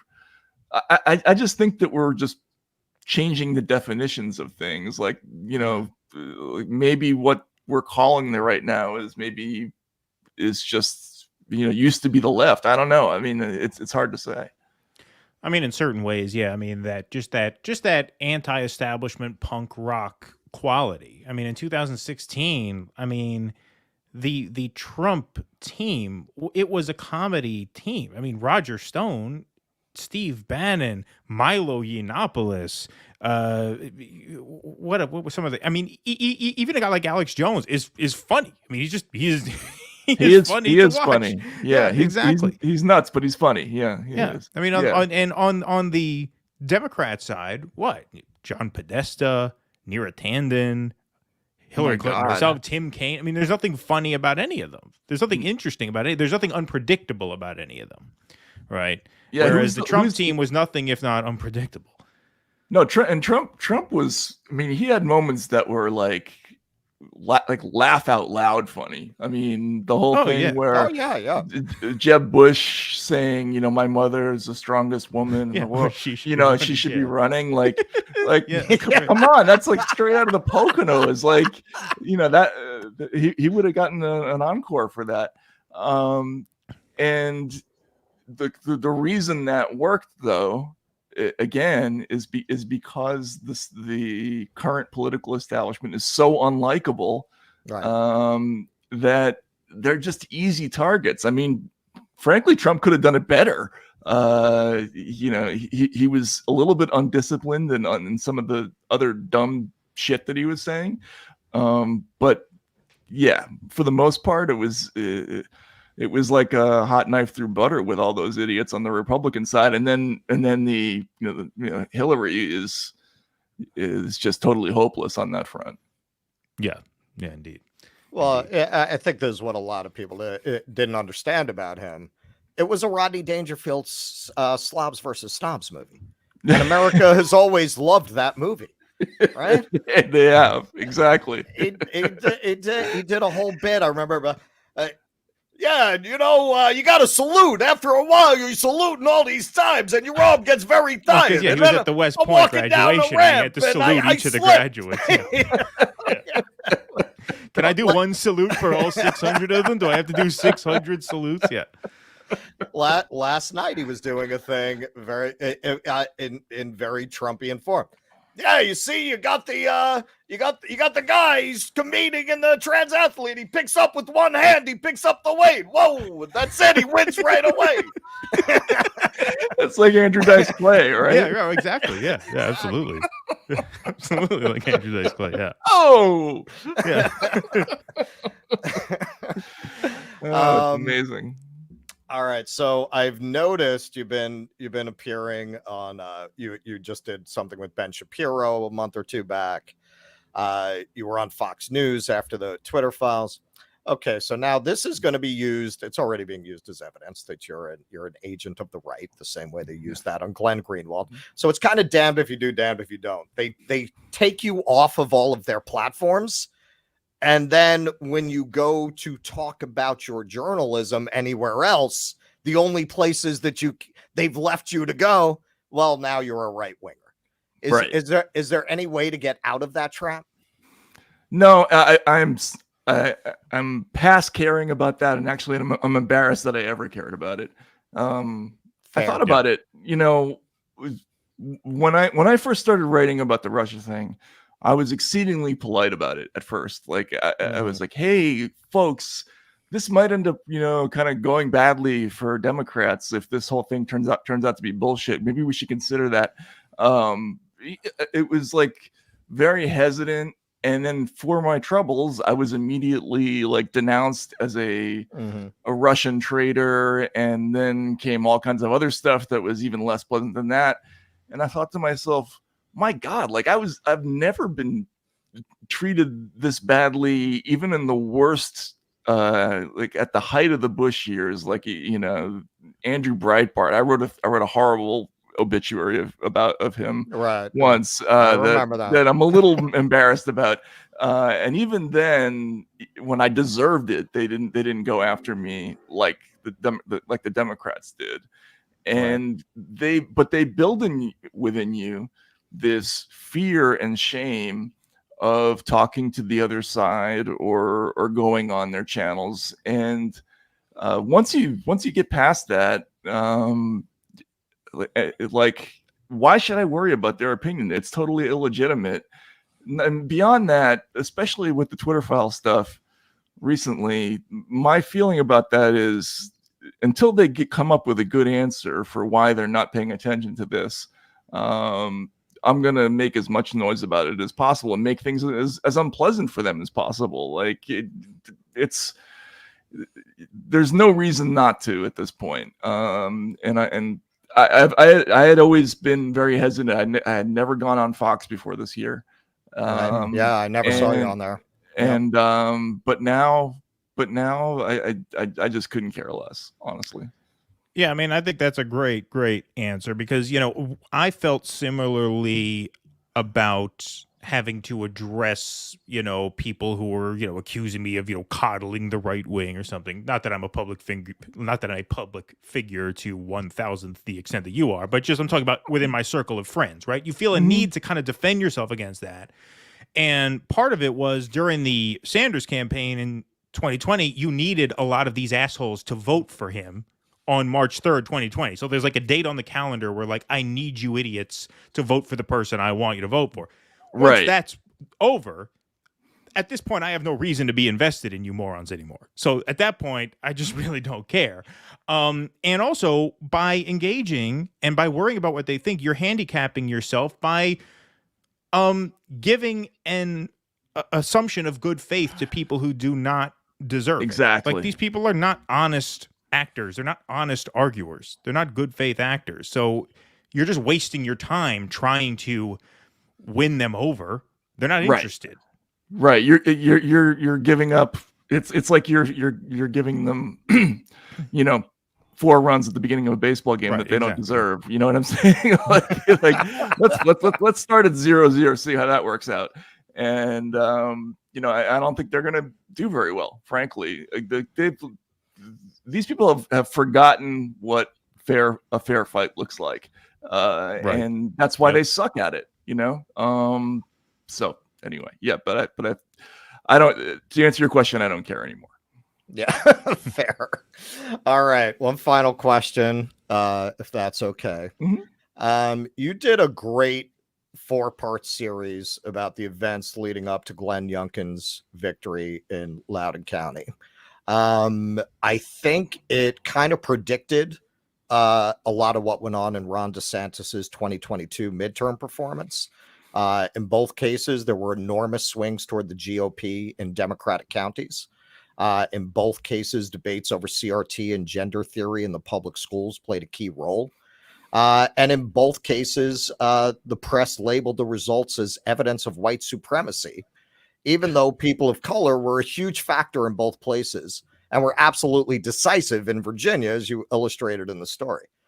Now, you are the only reporter I saw really go behind those white supremacist headlines and explain what actually happened there. And I think, correct me if I'm wrong, I didn't see you circulate a lot, even in the alternative media, when you dropped those articles. I think maybe the tide is turning a little bit now. I think maybe even a lot of people in our space were afraid to talk about your thesis on there. So I really want that to get out there, because I think even our viewers, because it wasn't, unless you read that series, I don't think you heard this reporting. I don't think you heard the case that you made. Can you explain a little bit about what actually happened in the Youngkin election and what it might say about the political landscape? Yeah. So first of all, I hadn't, sorry, I hadn't covered schools for a while. So it had been some time. So I had to kind of reacquaint myself with all of the basic issues that were going on in the public school landscape. And I had read all these Washington Post stories that were telling me that this was a phony, ginned up right-wing conspiracy theory about critical race theory being taught in schools. And I thought, well, I mean, if that's true, I want to see what it is. And so I went down there and the first thing I learned is that the issue is 180 degrees in the opposite direction. It starts out because there's a large Indian and South Asian immigrant community in Loudoun County. It's largely people who came over and were coders for the government in the 90s, and it's their kids who are in public school. Right. And they dominate the gifted programs, because they have, among other things, this cultural thing about relentless studying and homework. And so it was some absurd number in Loudoun County, like 70% of the people who got into the gifted programs were South Asian. And so in an effort to address what complaints, among other things, by the white community in Loudoun County that was actually doing poorer than it had, they created this new system that was equity based, and it essentially assigned a fixed percentage of spots to the different races, which I thought was nuts. Just on the level of putting race into the law, like I thought that was a big step to not get any press about, first of all. But you could see how people would be angry about it. Here you have this community that's intensely patriotic in a really interesting way. Like these South Asian immigrants, these Indian immigrants, they come over here. They love the opportunity story of America. They're much more positive about this country than people who are born here in many cases, and they feel that that promise has been betrayed by this unfair system within the schools. Now, this led to a whole series of other things and other decisions that had to do with what kinds of things were going to be taught in schools and how they were going to grade. But mostly it was about the unfairness of the system and the fact that the secondary problem had to do with the lockdowns and the fact that kids weren't getting taught well. And just to see the distance between what was really happening and the way this was being presented in the news, I understood for the first time, like, well, of course people are going to vote differently. Like when you have kids, I have 3 kids now. There's nothing that's more important in your life. And if you see, hijinks going on and lies being told in major newspapers about your situation, people are going to be spun up. And I saw them marching angrily into the voting booths that night. It's an impression that's hard to get rid of. Excuse me for losing my voice at the end. No, that's all right. So that to me, because I went back and reread it before I did the segment, that to me has a lot of implications for what's going on in the country, because something I keep hammering on the show is, okay, so a lot of these cultural issues that you only talk to other people like yourself about, and you think there's some groundswell of support for, there isn't. If you actually look behind the headlines and look into what's actually happening, Democrats swung the election to Youngkin, not some hidden tribe of lost Confederates. Democrats. Right. Same thing with, DeSantis might have won anyway, but you had these enormous swings. What was the swing in Miami-Dade? Miami was like 30 points. So, yeah. It was a 30-point swing towards DeSantis. And, they were pretty well aware of his stances on education before they voted. This didn't come up last month. So what do you think is going to happen when you get a figure like that running for president next time? Do you think they're going to lose? Well, again, the Democrats have always relied upon their massive advantage in the education issue to to compete in the suburbs, to compete with the people they used to call security moms or soccer moms, right? They had a 29-point advantage on education when Barack Obama got elected the first time. That's down in the single digits now. In some places, it's like a wash. And if they lose that, if people start widely disapproving of sort of new theories that are being introduced to education, especially this idea that we're going to change the way we do admissions, like this whole thing with college admissions and Asian kids in the University of California system, or Yale or Harvard or whatever it is. Like, I don't think that goes over well with the average voter, and the idea that you're going to base your belief on what a minority group in some other state thinks on what you read in the Washington Post, like, you got to remember that sometimes something gets lost in that game of telephone, right? You should probably go to the source every now and then and find out what the real story is, because very often it turns out to be something you never expected. I think that's one of the things I love about journalism generally, is like, you show up, you expect one thing, and it turns out to be something else. Absolutely. All right. Well, Matt Taibbi, I guess you can save your voice for Debbie Wasserman Schultz. Don't waste any of it. But excuse me. See, I picked up on it there. No, it was great to meet you. Thank you so much for making the time for us tonight. You want to tell people where they can find your work on Twitter, and now you're the Racket, right? Yeah, it's racket.news. So we're just, it's on Substack, racket.news, and I'm at mtaibbi on Twitter. But thank you, gentlemen, for having me on, and let's do this again sometime. Oh, thank you very much, Matt. It was a lot of fun. All right, take care. Great to meet you. Thank you so much. Nice to meet you. Very nice meeting you. Matt Taibbi, everybody. How about a round of applause in the chat for our special guest this evening? That Virtual was a good applause. One. Virtual applause, indeed.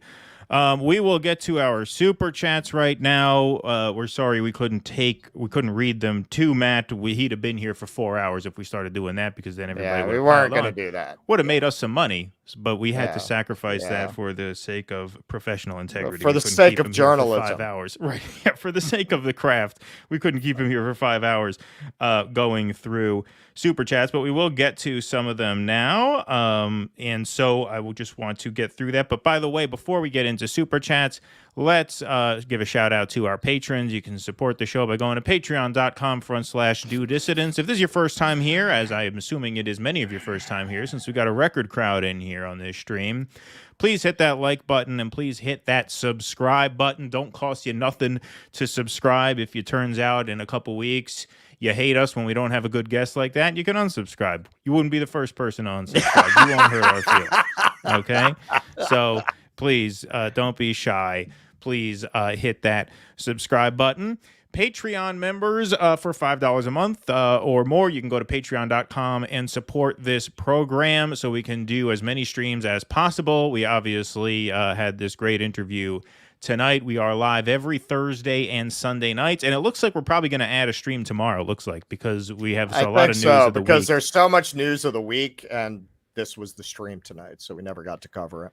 Exactly. So we are looking to probably do another stream tomorrow night. In fact, there was a segment that we had planned for tonight, but since we're going live tomorrow, I think we will do that tomorrow. But don't go anywhere. We do have a big announcement that we are ready to make right here. We're going to bring in a special guest for that announcement in just a second. I just have to stall. Oh, we got him? We got him? We got him. Yeah, we got him. I just got to stall while all of our patrons are being shouted out here. We have enough patrons now to the point where it is a struggle to vamp while that scroll is going on. But these are the backbone of the show right here. Thank you very much. You're just too good to be true.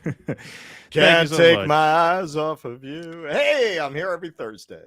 And like Matt, we are on Substack as well. So you can go to dodissidents.substack.com and sign up there as a free or paid subscriber. So you get an email every time we drop a piece of content, an audio podcast, an article, or a live stream. Patreon members and paid Substack subscribers get bonus video content as well as call-in access to these live streams.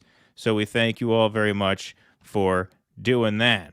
All right. Got a lot of comments coming in here tonight, man. Whoa, this is a lively chat. Woo! Lively chat. I want to make sure I didn't miss any super chats because we are going to go through these after we make our big announcement. But our special guest who's here for our big announcement does have limited time tonight, and so we want to make sure that we do this. We mentioned a few weeks ago. Was a sport. He gave us a lot of time, man. He gave us a lot of time. He gave us so much time, he's not going to be able to talk tomorrow. That cat. Yeah, well, yeah. I hope he's not testifying anywhere tomorrow. Yeah. They're gonna hold him in contempt. Yeah. They're going to hold him in contempt just for doing this show. Absolutely, yeah. All right, so like I said, we will get to all of our super chats after we do this. We will be hanging out for quite some time, it looks like, because we got a lot to get to. But we did mention a few weeks ago that we are thinking about making our first dissident doc, a proper documentary film, not just a YouTube video or a podcast interview, but a proper cinematic venture. We don't know how long it will be yet. I've done enough documentaries to know that you never want to give an estimated runtime on a documentary until you film it, because you don't know how much you have until you shoot it. But I have a feeling, given the subject matter, we're going to have quite a bit of fascinating stuff. So I want to bring in here as a special surprise guest the star and subject of our first dissident documentary film. You all know who he is, Jose Vega. Boom! Hey, Jose, what's going on, man? I'm good. So I got my questions for Matt Taibbi. So when he comes back from the bathroom, we can...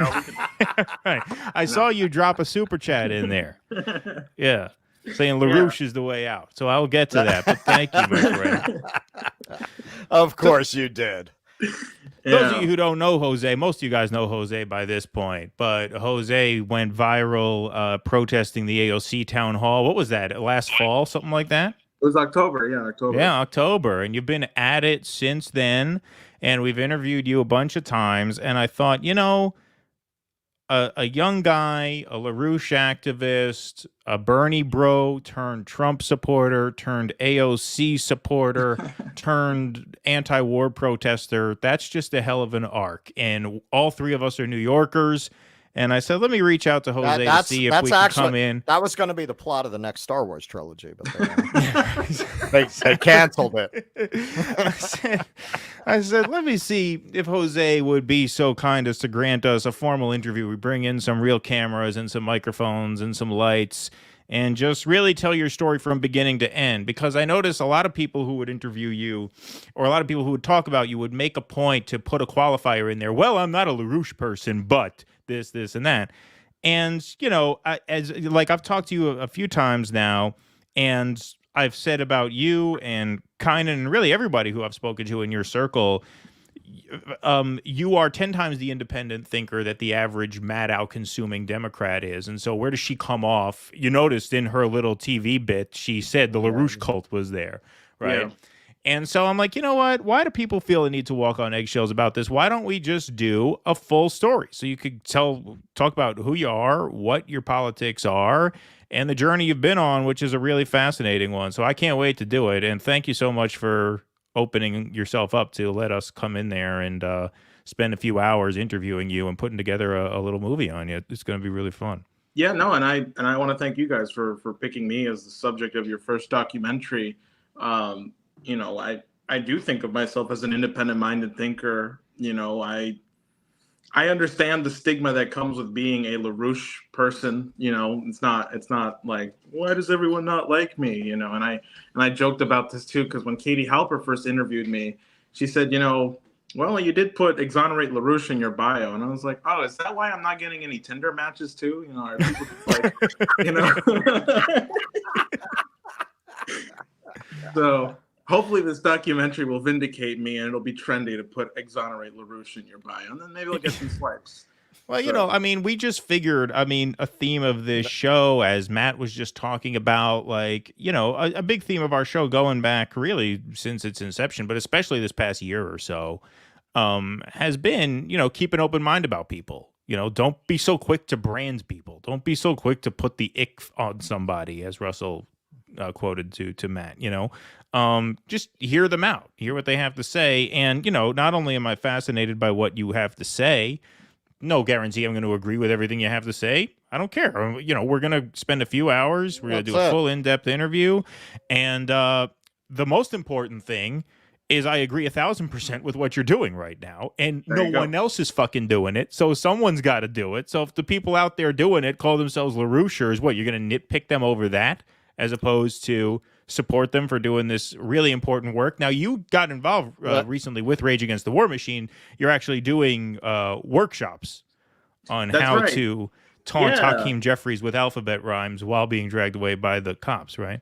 Yeah, I don't know how many people are still watching live. Last I saw, you had like 700 or so. But we got about 600. You know, okay, well, some of the real Taibbi stands bailed, but that's okay. Most of them are still here. So the 600 are still here. Our next class is happening. No, that was just Sunday. The people hate watching.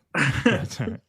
Well, we have our next class on Sunday, so you can register on the Rage Against the War Machine website, and it'll be hosted by yours truly, also with Kynan and Nick Brana. So if you want to learn how to find an event, how to actually intervene, and, you know, just ask any questions, feel free to join. And that is awesome. Yeah. So we've already had our first one, and I'm excited for the second one. Are you going to teach them how to do the alphabet game while getting dragged out by security? Because that's what I want to learn. Yeah, sure.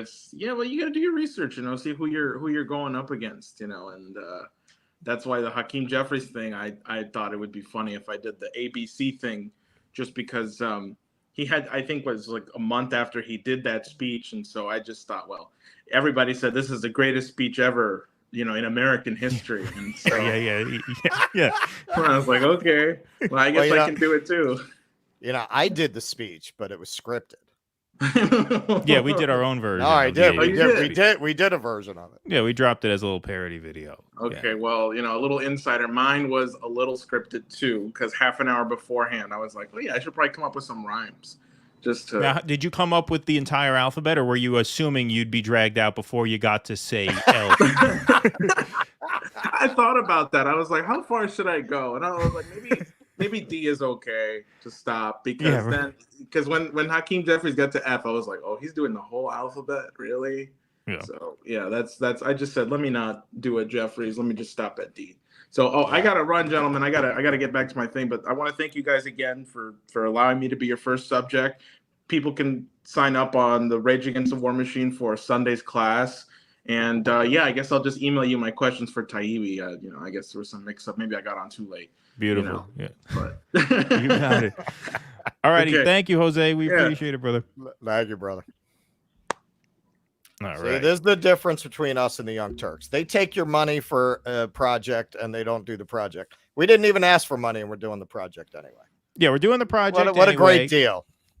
We are going to put together some perks for our Patreon and paid Substack supporters. Patreon members will get a special thanks in the credit. And we're tweaking the tiers where we're going to give Patreon supporters some behind-the-scenes sort of making-of footage as well. Because the thing about this is, this is going to be a documentary film. And at first I thought it was going to be a half hour.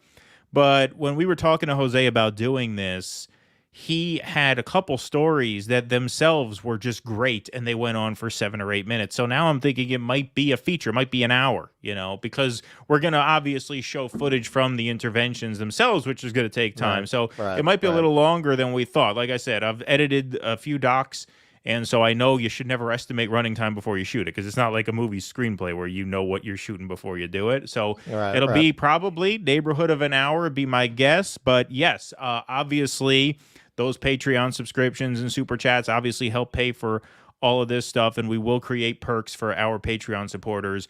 We're thinking of creating a sort of focus group tier where we'll give Patreon members access to some rough cuts of the film, because this is going to be a more formal project. We're not going to sit on the movie forever until we can get it into a festival or something, because the Russia-Ukraine war is kind of an urgent issue happening now, so we do want to get it out quickly. We're not going to be we have to get it quickly before the nukes come. Right, before the nukes come. So who's going to watch it?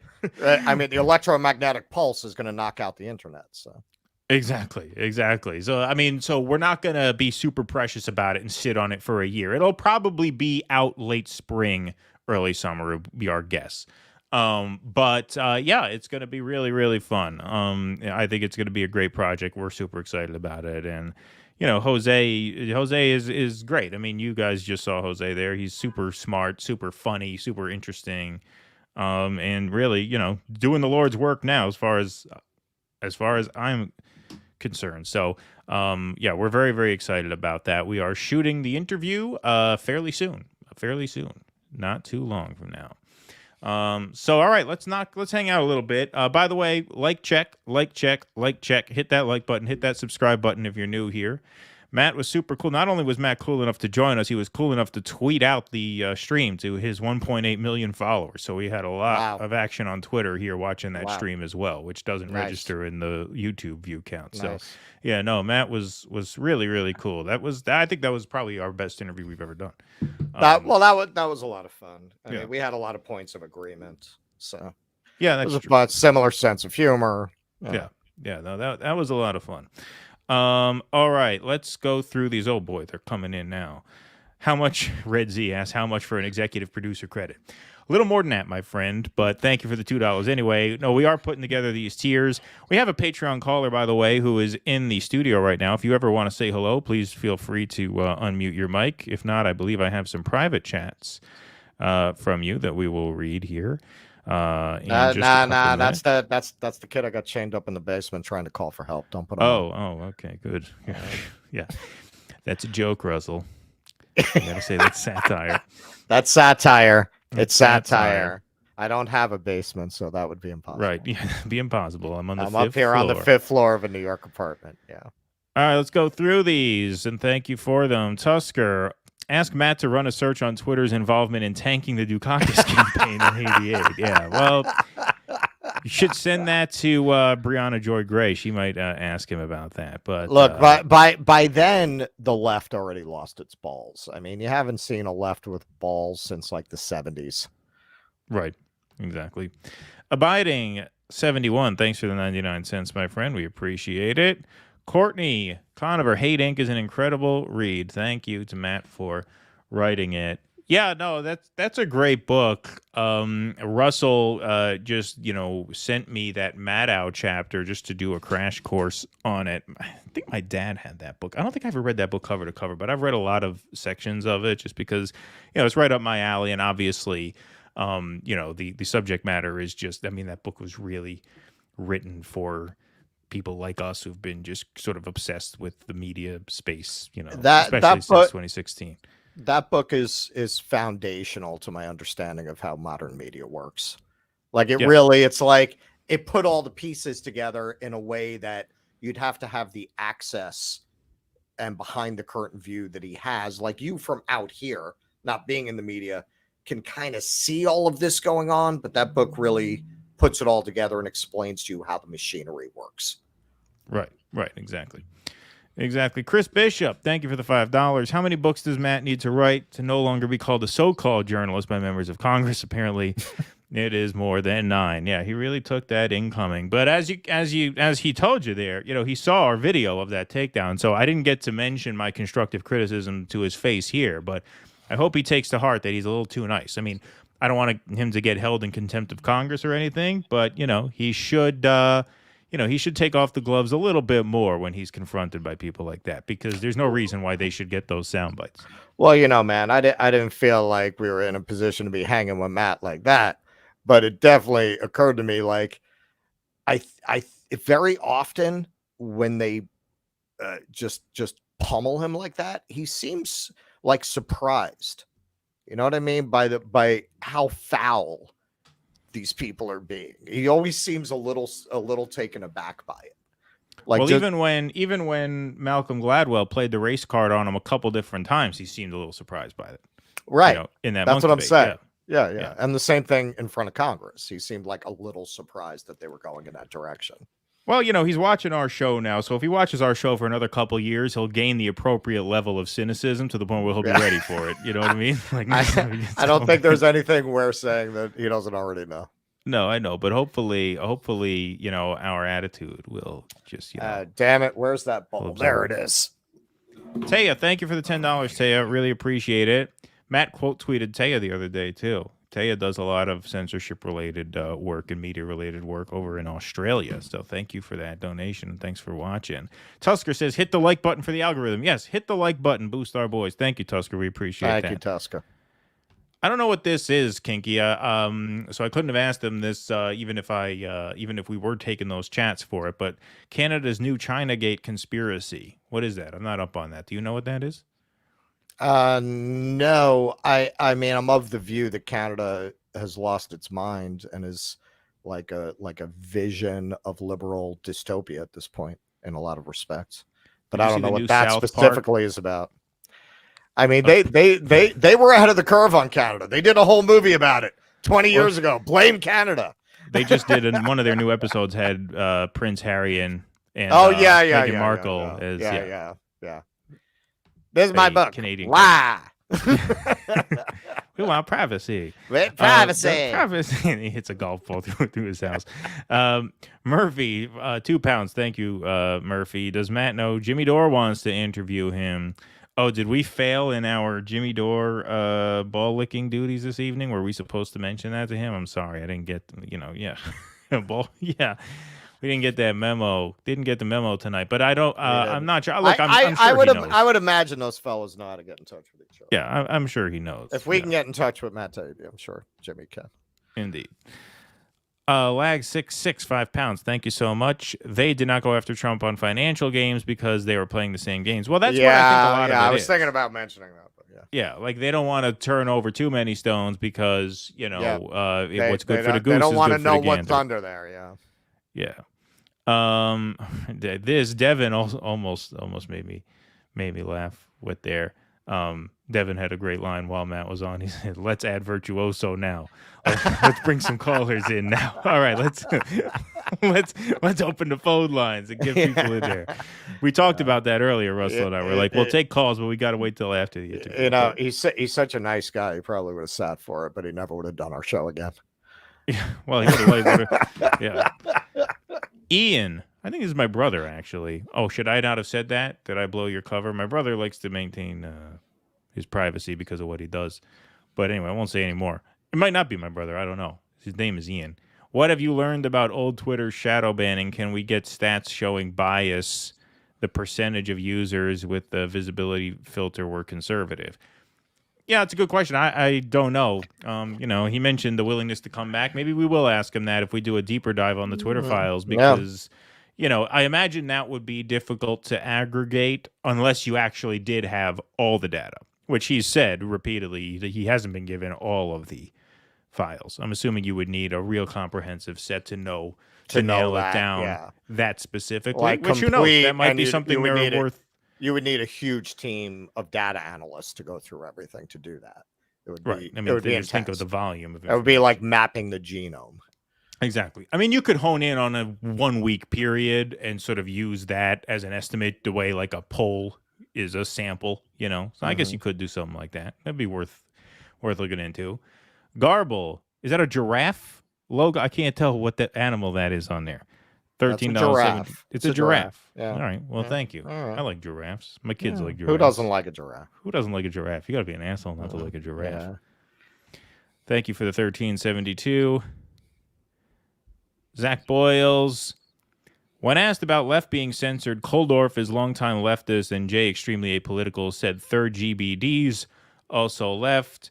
Barry failed to mention it. Yeah, this is, I think I know what you're referring to, but I couldn't really speak to that, not just because of the censor issue, but just I don't really know. Although, it's interesting, talk about someone who it would be interesting to see if we could maybe interview Barry Weiss. That'd be interesting. Maybe I could play the Weiss. That would. That would. I mean, we're much less simpatical. I wouldn't mind doing it. I wouldn't mind interviewing her. So, I mean, I think that's interesting that we don't agree with her and everything. Yeah, exactly. But thank you, Zach. DeSantis hired a California Democrat, a Surgeon General, Dr. Ladapo, and that's never mentioned. Many of these Dems need to know it's okay to dissent. Well, thank you, Zach. Zach always comes in with the very specific and informed super chats. Thank you. Another Ian. Okay, maybe this is Matt. I don't know. I'm so glad to see Matt on here. It's a testament to the work your channel is doing. All right, well, I know you're not my brother. My brother would never be that nice to me. Yeah. But, so you must be another Ian. But thank you so much. We appreciate that. And this was a great time. It was a lot of fun. Another one from Zach here. Man, Zach, you're spreading them out this evening. Children's Health Defense. Making it rain. Yeah. But they don't break. It's funny. I haven't seen his latest Twitter files drop about the, illness that shall not be named. We might want to do something like that as like a Rumble exclusive or a Substack exclusive. We were trying to build up our presence on these other platforms that are not run like East Berlin.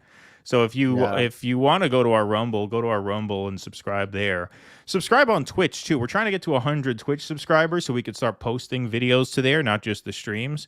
So if any of you guys are over there on Twitch, we have no idea how it works, but we'd like to start posting stuff. I keep meaning to look at the instructional videos. I was in India. I'll get to it. Yeah. Anti-war Scott Horton was appreciating how Colonel McGregor is letting reps know it's okay to be against the war. Dems need a censorship version.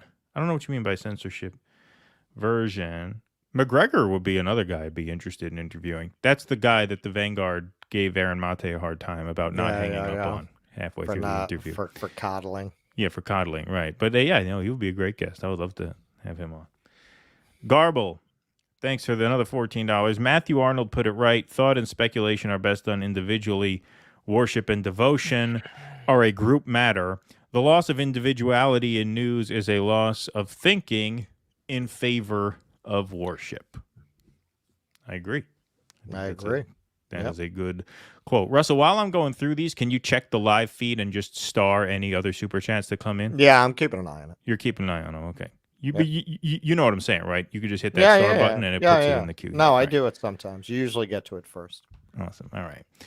Her review of anti-war protests was psychopathic. I'm assuming you're talking about the Maddow thing, which, yes, we did cover. Yes. We did cover. And we'll cover that in the doc. I mean, that's the thing I just find so outrageous is like this woman here who lied to her audience of psychotically stupid automatons for 3 years has the balls to call anyone else a cultist. I mean, it's absurd.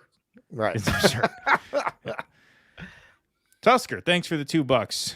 So Debbie Wasserman Schultz was oppressing a minority. That's in relation to you bringing up, his mixed race there.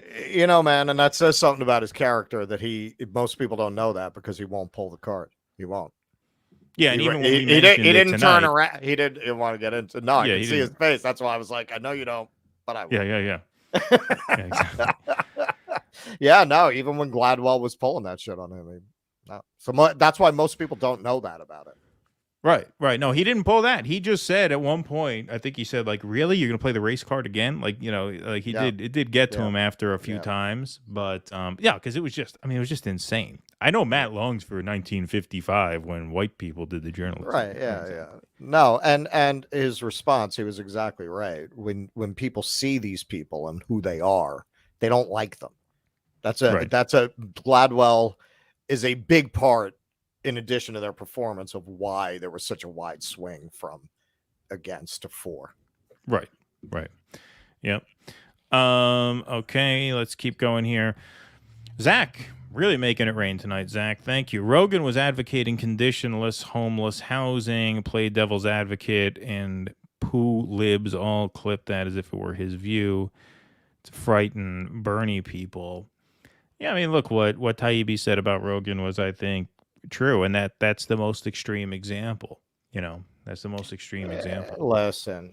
I had somebody right when that Rogan thing was really getting stirred up said to me, I picture Rogan in his backyard with a mullet listening to Leonard Skinner, and I ignored it. And then he phrased it another way. I was like, yeah, I got it the first time. This is why you guys lose pretty much every election you run in, because you're a bunch of fucking snobs. Like, right. Nobody likes that. Nobody likes it. I mean, you people like that, right. But you're not a majority of people. This is a country that likes the snobs versus slobs genre, and they don't root for the snobs in that scenario. Right. So it's this very old beating up on poor white people. And that's what they don't realize. They've just taken on the language and ideas of this aristocratic white class that's always been part of America. Right. Long story short, what's a Substack? An extra stuffed hero at Subway? I saw some of the other chatters kind of pile on you for that. They said you paid $2 to make that joke, but thank you, we appreciate it. Thank you. Long story short, declaring independence. This is Jose. LaRouche was always the way out. There you go. Frank Arroyo. Gonna have to revisit this since I'm at work. Just wanted to say, how dare you journalists try to make money while doing your job? Yeah, for shame. For shame. That's in response to her grilling him on whether he got paid to do the Twitter files. Frank Arroyo, by the way, one of the OG dissident fans way back in the audio days and the Facebook days. He's been a patron for probably 4 years now, as long as we've had the channel up. So thank you, Frank. Orf has epic Dem wake-up videos. Yeah, well, Matt Orfala works for Matt Taibbi now. I don't know if he works, I don't what the arrangement is, but I know he contributes a lot of videos to their site. His videos go on Racket. Yeah. Thanks again, Zach. Tyler, thanks for the $5. Glad you managed to get the legend on your show. I've been a huge follower of Taibbi's work for years now. Happy to see more people get to know him. Well, I mean, look, I've been an admirer of Taibbi's for a long time, but as most of you could probably tell from the interview, Russ has been, just an avid consumer of his work for many, many years. And so I know this was obviously a huge occasion for Mr. Dobular here. I mean, it was for me too, but especially Russell. This would be, to Russell, this would be like if I got to interview like George Carlin, right? Menachem is plotting from wherever he is. Inside joke. With pride. Menachem. Yeah. And thank you, Tyler, again for the $5. Thanks, Elizabeth Marshall, for the $5. Excellent, authentic conversation, you all. Greetings from a sister, Norwellian Mats. Well, thank you very much. Thank you. And yes, I thought that was a very, very fun conversation. Great talk. And don't forget DeSantis and $15 minimum wage. Yeah, that's a good point, Zach, actually. Florida voted overwhelmingly for the $15 minimum wage. At the same time, they voted to elect Ron DeSantis. That was in 2018, right? That wasn't 2022. That was 20. Yeah, that wasn't now. But that was when he won. That was 2018. Yeah. And he won. He beat Crackhead, as Trump would say, crack spacebar head. He beat him by like half a point that year, because that was a blue wave year. But even though DeSantis won by half a point, the $15 minimum wage won in Florida by like 20 points. It was 64. Like, it wasn't even close. Christian Drake, thanks for the $20, my friend. Great show tonight, guys. Really enjoyed it. Well, we enjoy you being here, Christian, and good seeing you on Twitter. You, Christian. He's an active and avid Twitter follower of ours, so we always make trouble over there. So thank you, Christian. Mosaic, $5. Thank you. Superb interview with Matt. Easily the best I've seen. Well, thank you very much. That means a lot. Thank you. Well prepared and made it actually informative to what I already know. Thank you. Yeah, we wanted to do something a little more thorough than just, rehashing the hearings and things like that. We felt like everyone had already picked over those. Yeah, we feel like, exactly. So, and besides that, as Keaton said, I've been an avid follower of his work for years. So if you give me the opportunity, I'm going to ask about that body of work. I'm not just going to talk about what happened last week. Right. Exactly. Folks, once again, check. Please hit that like button, hit that subscribe button. We're going to publish clips from the Matt Taibbi interview all throughout the weekend, so there will be plenty more to see on this. But we would like to maximize the view count on this stream, since I thought that whole interview was worth watching for people. So the more likes we get, the more people will see it. So please, if you can hit that like button, please do. And if you can hit that subscribe button, we would love you for that as well. Zach, another $5. Man, we're breaking Zach's bank tonight. Damn. Hey, how you gonna stuff money down Bubbles' G-string this week? She's got kids. Yeah, well, so do I. Yeah, well, that's true. I dance for the money in my own way, don't I? True. I haven't heard Jose say anything I disagree with. Actually, he's just speaking truth. Meanwhile, Bernie and the bomb squad are out promoting mass murder. Yeah, well, that was going to be our segment tonight. We were going to do a segment on that tonight, but we figured with the interview and Jose and all these super chats, and since we're going to do a show tomorrow, we figure we'll tackle it tomorrow. Thanks again, Zach. And speaking of tomorrow, we're going to cover this too. Anna is now a turf. Who'd have thought? Yeah, thank you, Meteor Dreams. But yeah, we are on that. We're on that. We're on it. Getting all the over dust up with Mike Figueredo from the I know. Who was lecturing her on what she ought to be called. I tweeted this out. I said, too long ago. Where's Jordan Sheridan to make the peace when you need him? Yeah, right. Well, yeah. If only he could intervene. Yeah. But I made the point, not too long ago, Mike Figueredo would be canceled for mansplaining over that exchange. Yep. Mansplaining to a woman how she's allowed to identify. But times have changed, right? Now Anna's going to get canceled for being a TERF. See? It's hard to keep up with this. Hard to keep up with this, folks. Look, changes all the time. My read is the young grifts are like the Madonna of the alternative media space. Whatever trend they see coming, they will bend to that trend. From Anna hoeing herself out for shoes back in the day when they were doing the Howard Stern show, to becoming faux-aggressives, to becoming MSNBC light. So I would say this kind of tells us that their next turn is going to be like somewhere between MSNBC and the Daily Wire, because they can see this conservative backlash going, and they want to be able to have a foot on both surfboards. That's my theory. That's Russell's theory, and we will expand upon that tomorrow. Sorry, Russell, I'm just going through these, catching some more of these super chats. Here we go. I think we're almost caught up. Here, I'm going to read some more. Russell, if you could just go up that scroll, make sure we didn't miss anybody. Okay. No, it looks like you're catching most of these. Yeah. Do you want me to sing some more? No, it's okay. I'm almost done. I'm just almost at the bottom. Wow, they keep coming in. You guys are going to keep us up all night, but thank you very much. Baby, we can talk all night. Yeah, we can talk all night, indeed. Let's do some meatloaf. Red Z already asked this one. How much for the EP credit? We will let you know. Like I said, we are creating. We'll let you know. We're working on it. We're talking. What's it worth to you? Well, what's it worth to you? In fact, we might even have these tiers finalized by tomorrow, since we're doing a show tomorrow. If you got a paper bag with some cash in it, I can meet you tomorrow at the bus station. Yeah. James Vanderzanden, another OG dissident supporter from the old days. Will there be formal coddling in the Jose documentary? Maybe, or maybe we'll create a bonus coddling feature for the DVD. Well, that's we talked about this. Our promotional cover is going to be the three of us spooning in a political rally. Right, exactly. Russell, get the singing bowl ready. We got one coming up. I'm the small spoon. Oh, okay. You got the singing bowl ready in case we need got it? it. I got good. it. I saw that. I saw that. Yeah. For $10. Hate that YouTube gets some of this money, but you guys are worth it. Solid, honest work. Well, yeah. I mean, look, we have to kick it up. We got to kick up to the bosses. This is the way it goes. There's no way around it. But thank you, Fireheat. We appreciate this. We're only soldiers right now.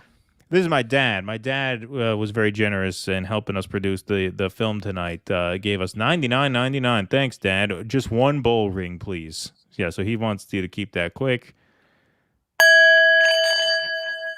There we go. Beautiful. And he says, ask Jose if you could take footage of the training session. We will. That's one of the things that we talked with Jose about is that in order to do this right, we're going to need footage. We're going to need all footage from everything you got, from all the interventions, and so we can get as much as we need in there. And he said, cool, great.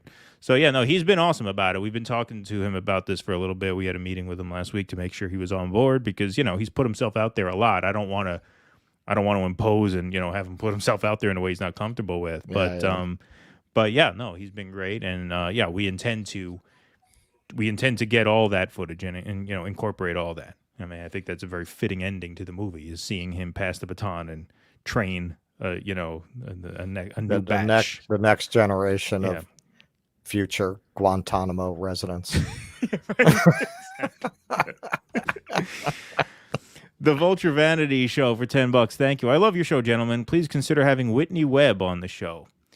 That's a name I'm embarrassed to. I've heard it, but I don't know really who she is or what she does. All right, I gotta pull a Gavin. Yeah, Russell's gonna pull a Gavin and research it right now. But thank you, Vulture Vanity Show. Russell will get back to you in just a second. Don Johnson, excellent interview. Thank you, Don. We appreciate that very much. Please rematch. She looks interesting. What does she do? She's doing like the stuff that makes you disappear one night when you're driving home. Epstein and Bill Gates and things. Oh, like interesting. That. Okay. Professional criminals are in power. All right. Yeah. All right. Interesting. Okay. Cool. All right. We'll look into it. We'll table it.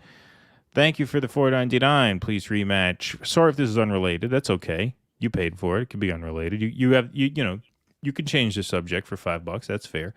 I've been thinking about moving to Hawaii. Thoughts on the ethics of this, given the housing market pushing locals out? Look, I mean, you got to live where you got to live. I mean, I don't think individuals should put that kind of onus on themselves, really. I mean, I live in Harlem, dude. I mean, you want to talk about confusing ethical conundrums. Yeah, that's true. That is true. Look, we all got to live somewhere. As George Carlin said, there's no such thing as an innocent victim. You're born on this planet and you're guilty. Fuck you. Move on. Next case. I feel I'm economically qualified to live here. So yeah, that's my thinking. Oh, well, okay, so this was for Matt. I guess you were a little behind because this just came in after we ended the interview. But like I said, we couldn't take chats for him anyway because we'd be here till 2 a.m. answering them. But did it bother you when the people in Congress mispronounced your name seemingly on purpose? I don't know if the people in Congress did. Maybe they did. I know Malcolm Gladwell did in the Monk debate. He called him Mattiabi a few times. Yeah. So and there's no way he doesn't know his name.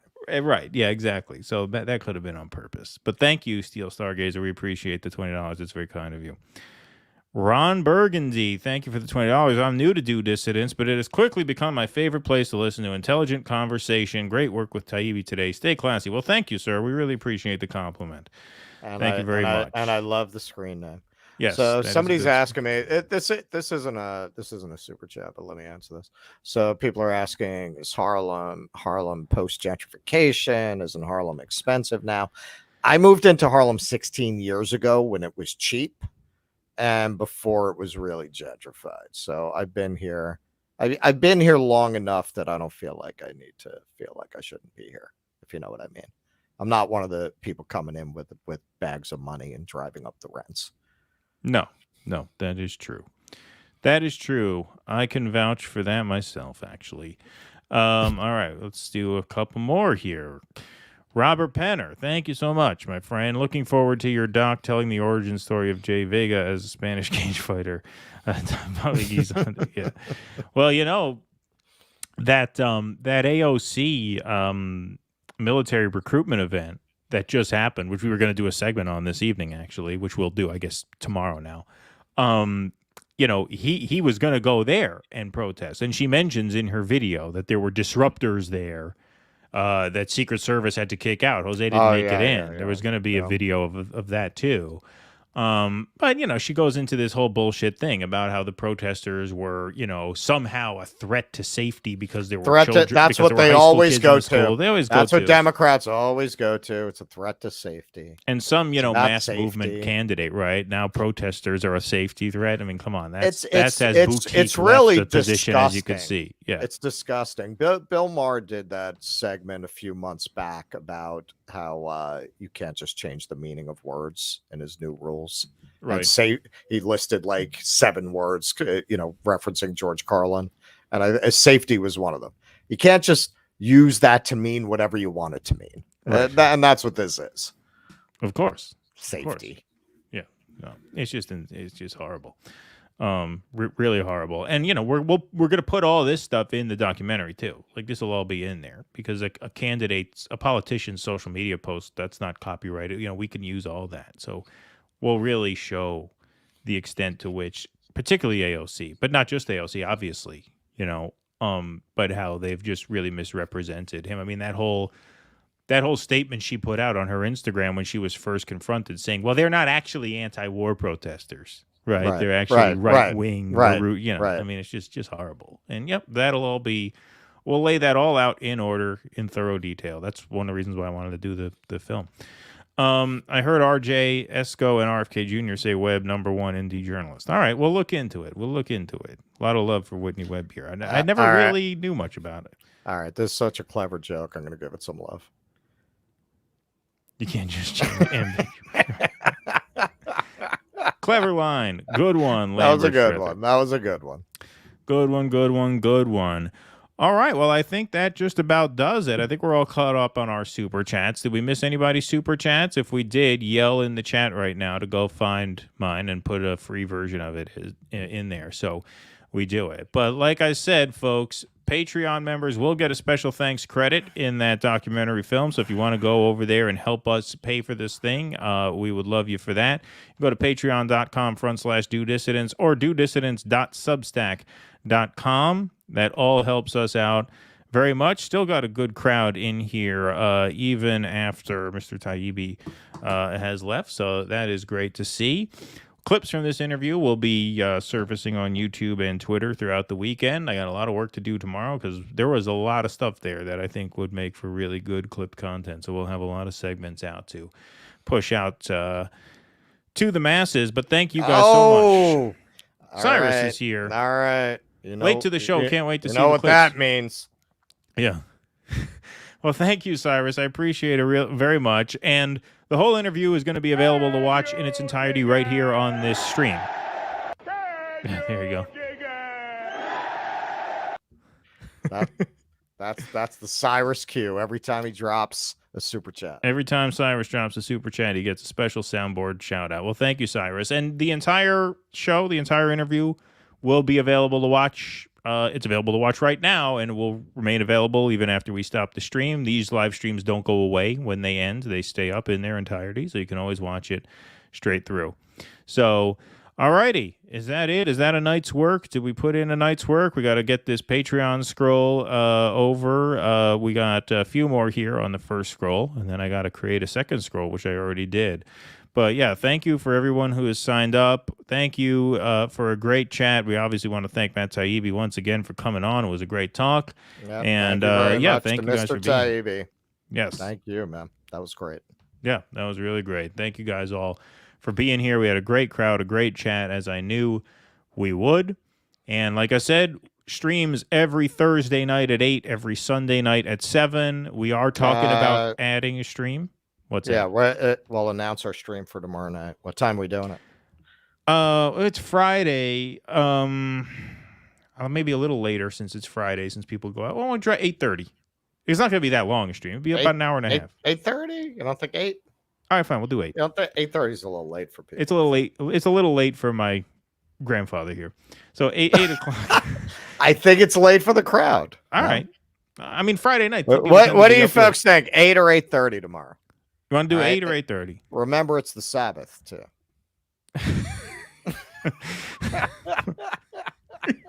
Keep in mind, it's the Sabbath. Keep it in mind. Some of our people daven. Yeah. Tusker, thank you for the $10. Thanks. Thank you. All right, 8 o'clock. People are asking for 8. Jacob wants 8. Ware wants 8. Frank is asking 8:30 Eastern, but I think we're going to go with 8 Eastern. Yeah, 8 Eastern. All right, fine. 8 Eastern tomorrow. It's not going to be that long a show tomorrow. We're going to do basically 3 segments. Probably do a 90-minute show tomorrow, I would say.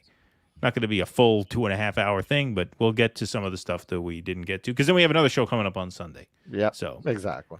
All right. Do a nice 90-minute. Yeah, nice, easy, smooth kind of show. It's easy, nice, smooth, 90-minute set tomorrow. Yeah, everybody's asking for 8. All right, perfect, beautiful. All right, everybody. Well, thank you so much once again. This was awesome. What, you saw another chat? Yeah, it's not what I want. Poor Russell was missing Murder, She Wrote. God damn it! I'm missing Murder, She Wrote. I'm missing my prunes. Yeah, I can't even light the Sabbath candles. You have no respect for my religious beliefs. Yeah. All righty. Perfect. I guess that's everything, right? That's it. All right. Beautiful. Well, folks, like I said, if you're new here, please hit that subscribe button. Very, very important. Patreon.com/DoDissidents. DoDissidents.substack.com. Check us out on Twitter at DoDissidents. Matt gave us a major plug on Twitter because he tweeted out that live stream, which was super cool of him. So my phone was blowing up during the whole interview because he did that. And so it's like it kept vibrating while I was doing it. Yeah. Oh, wow. So I got to check out, see what trouble we got into on there for hosting Matt Taibbi. But we will follow up with you guys tomorrow. Once again, thank you so much. Thank you once again to Matt Taibbi. You all have a great evening. Be safe. Be well. We'll see you tomorrow at 8, Sunday at 7. Russell, go ahead. Courage. Bye-bye, folks. Thanks again. Please clap.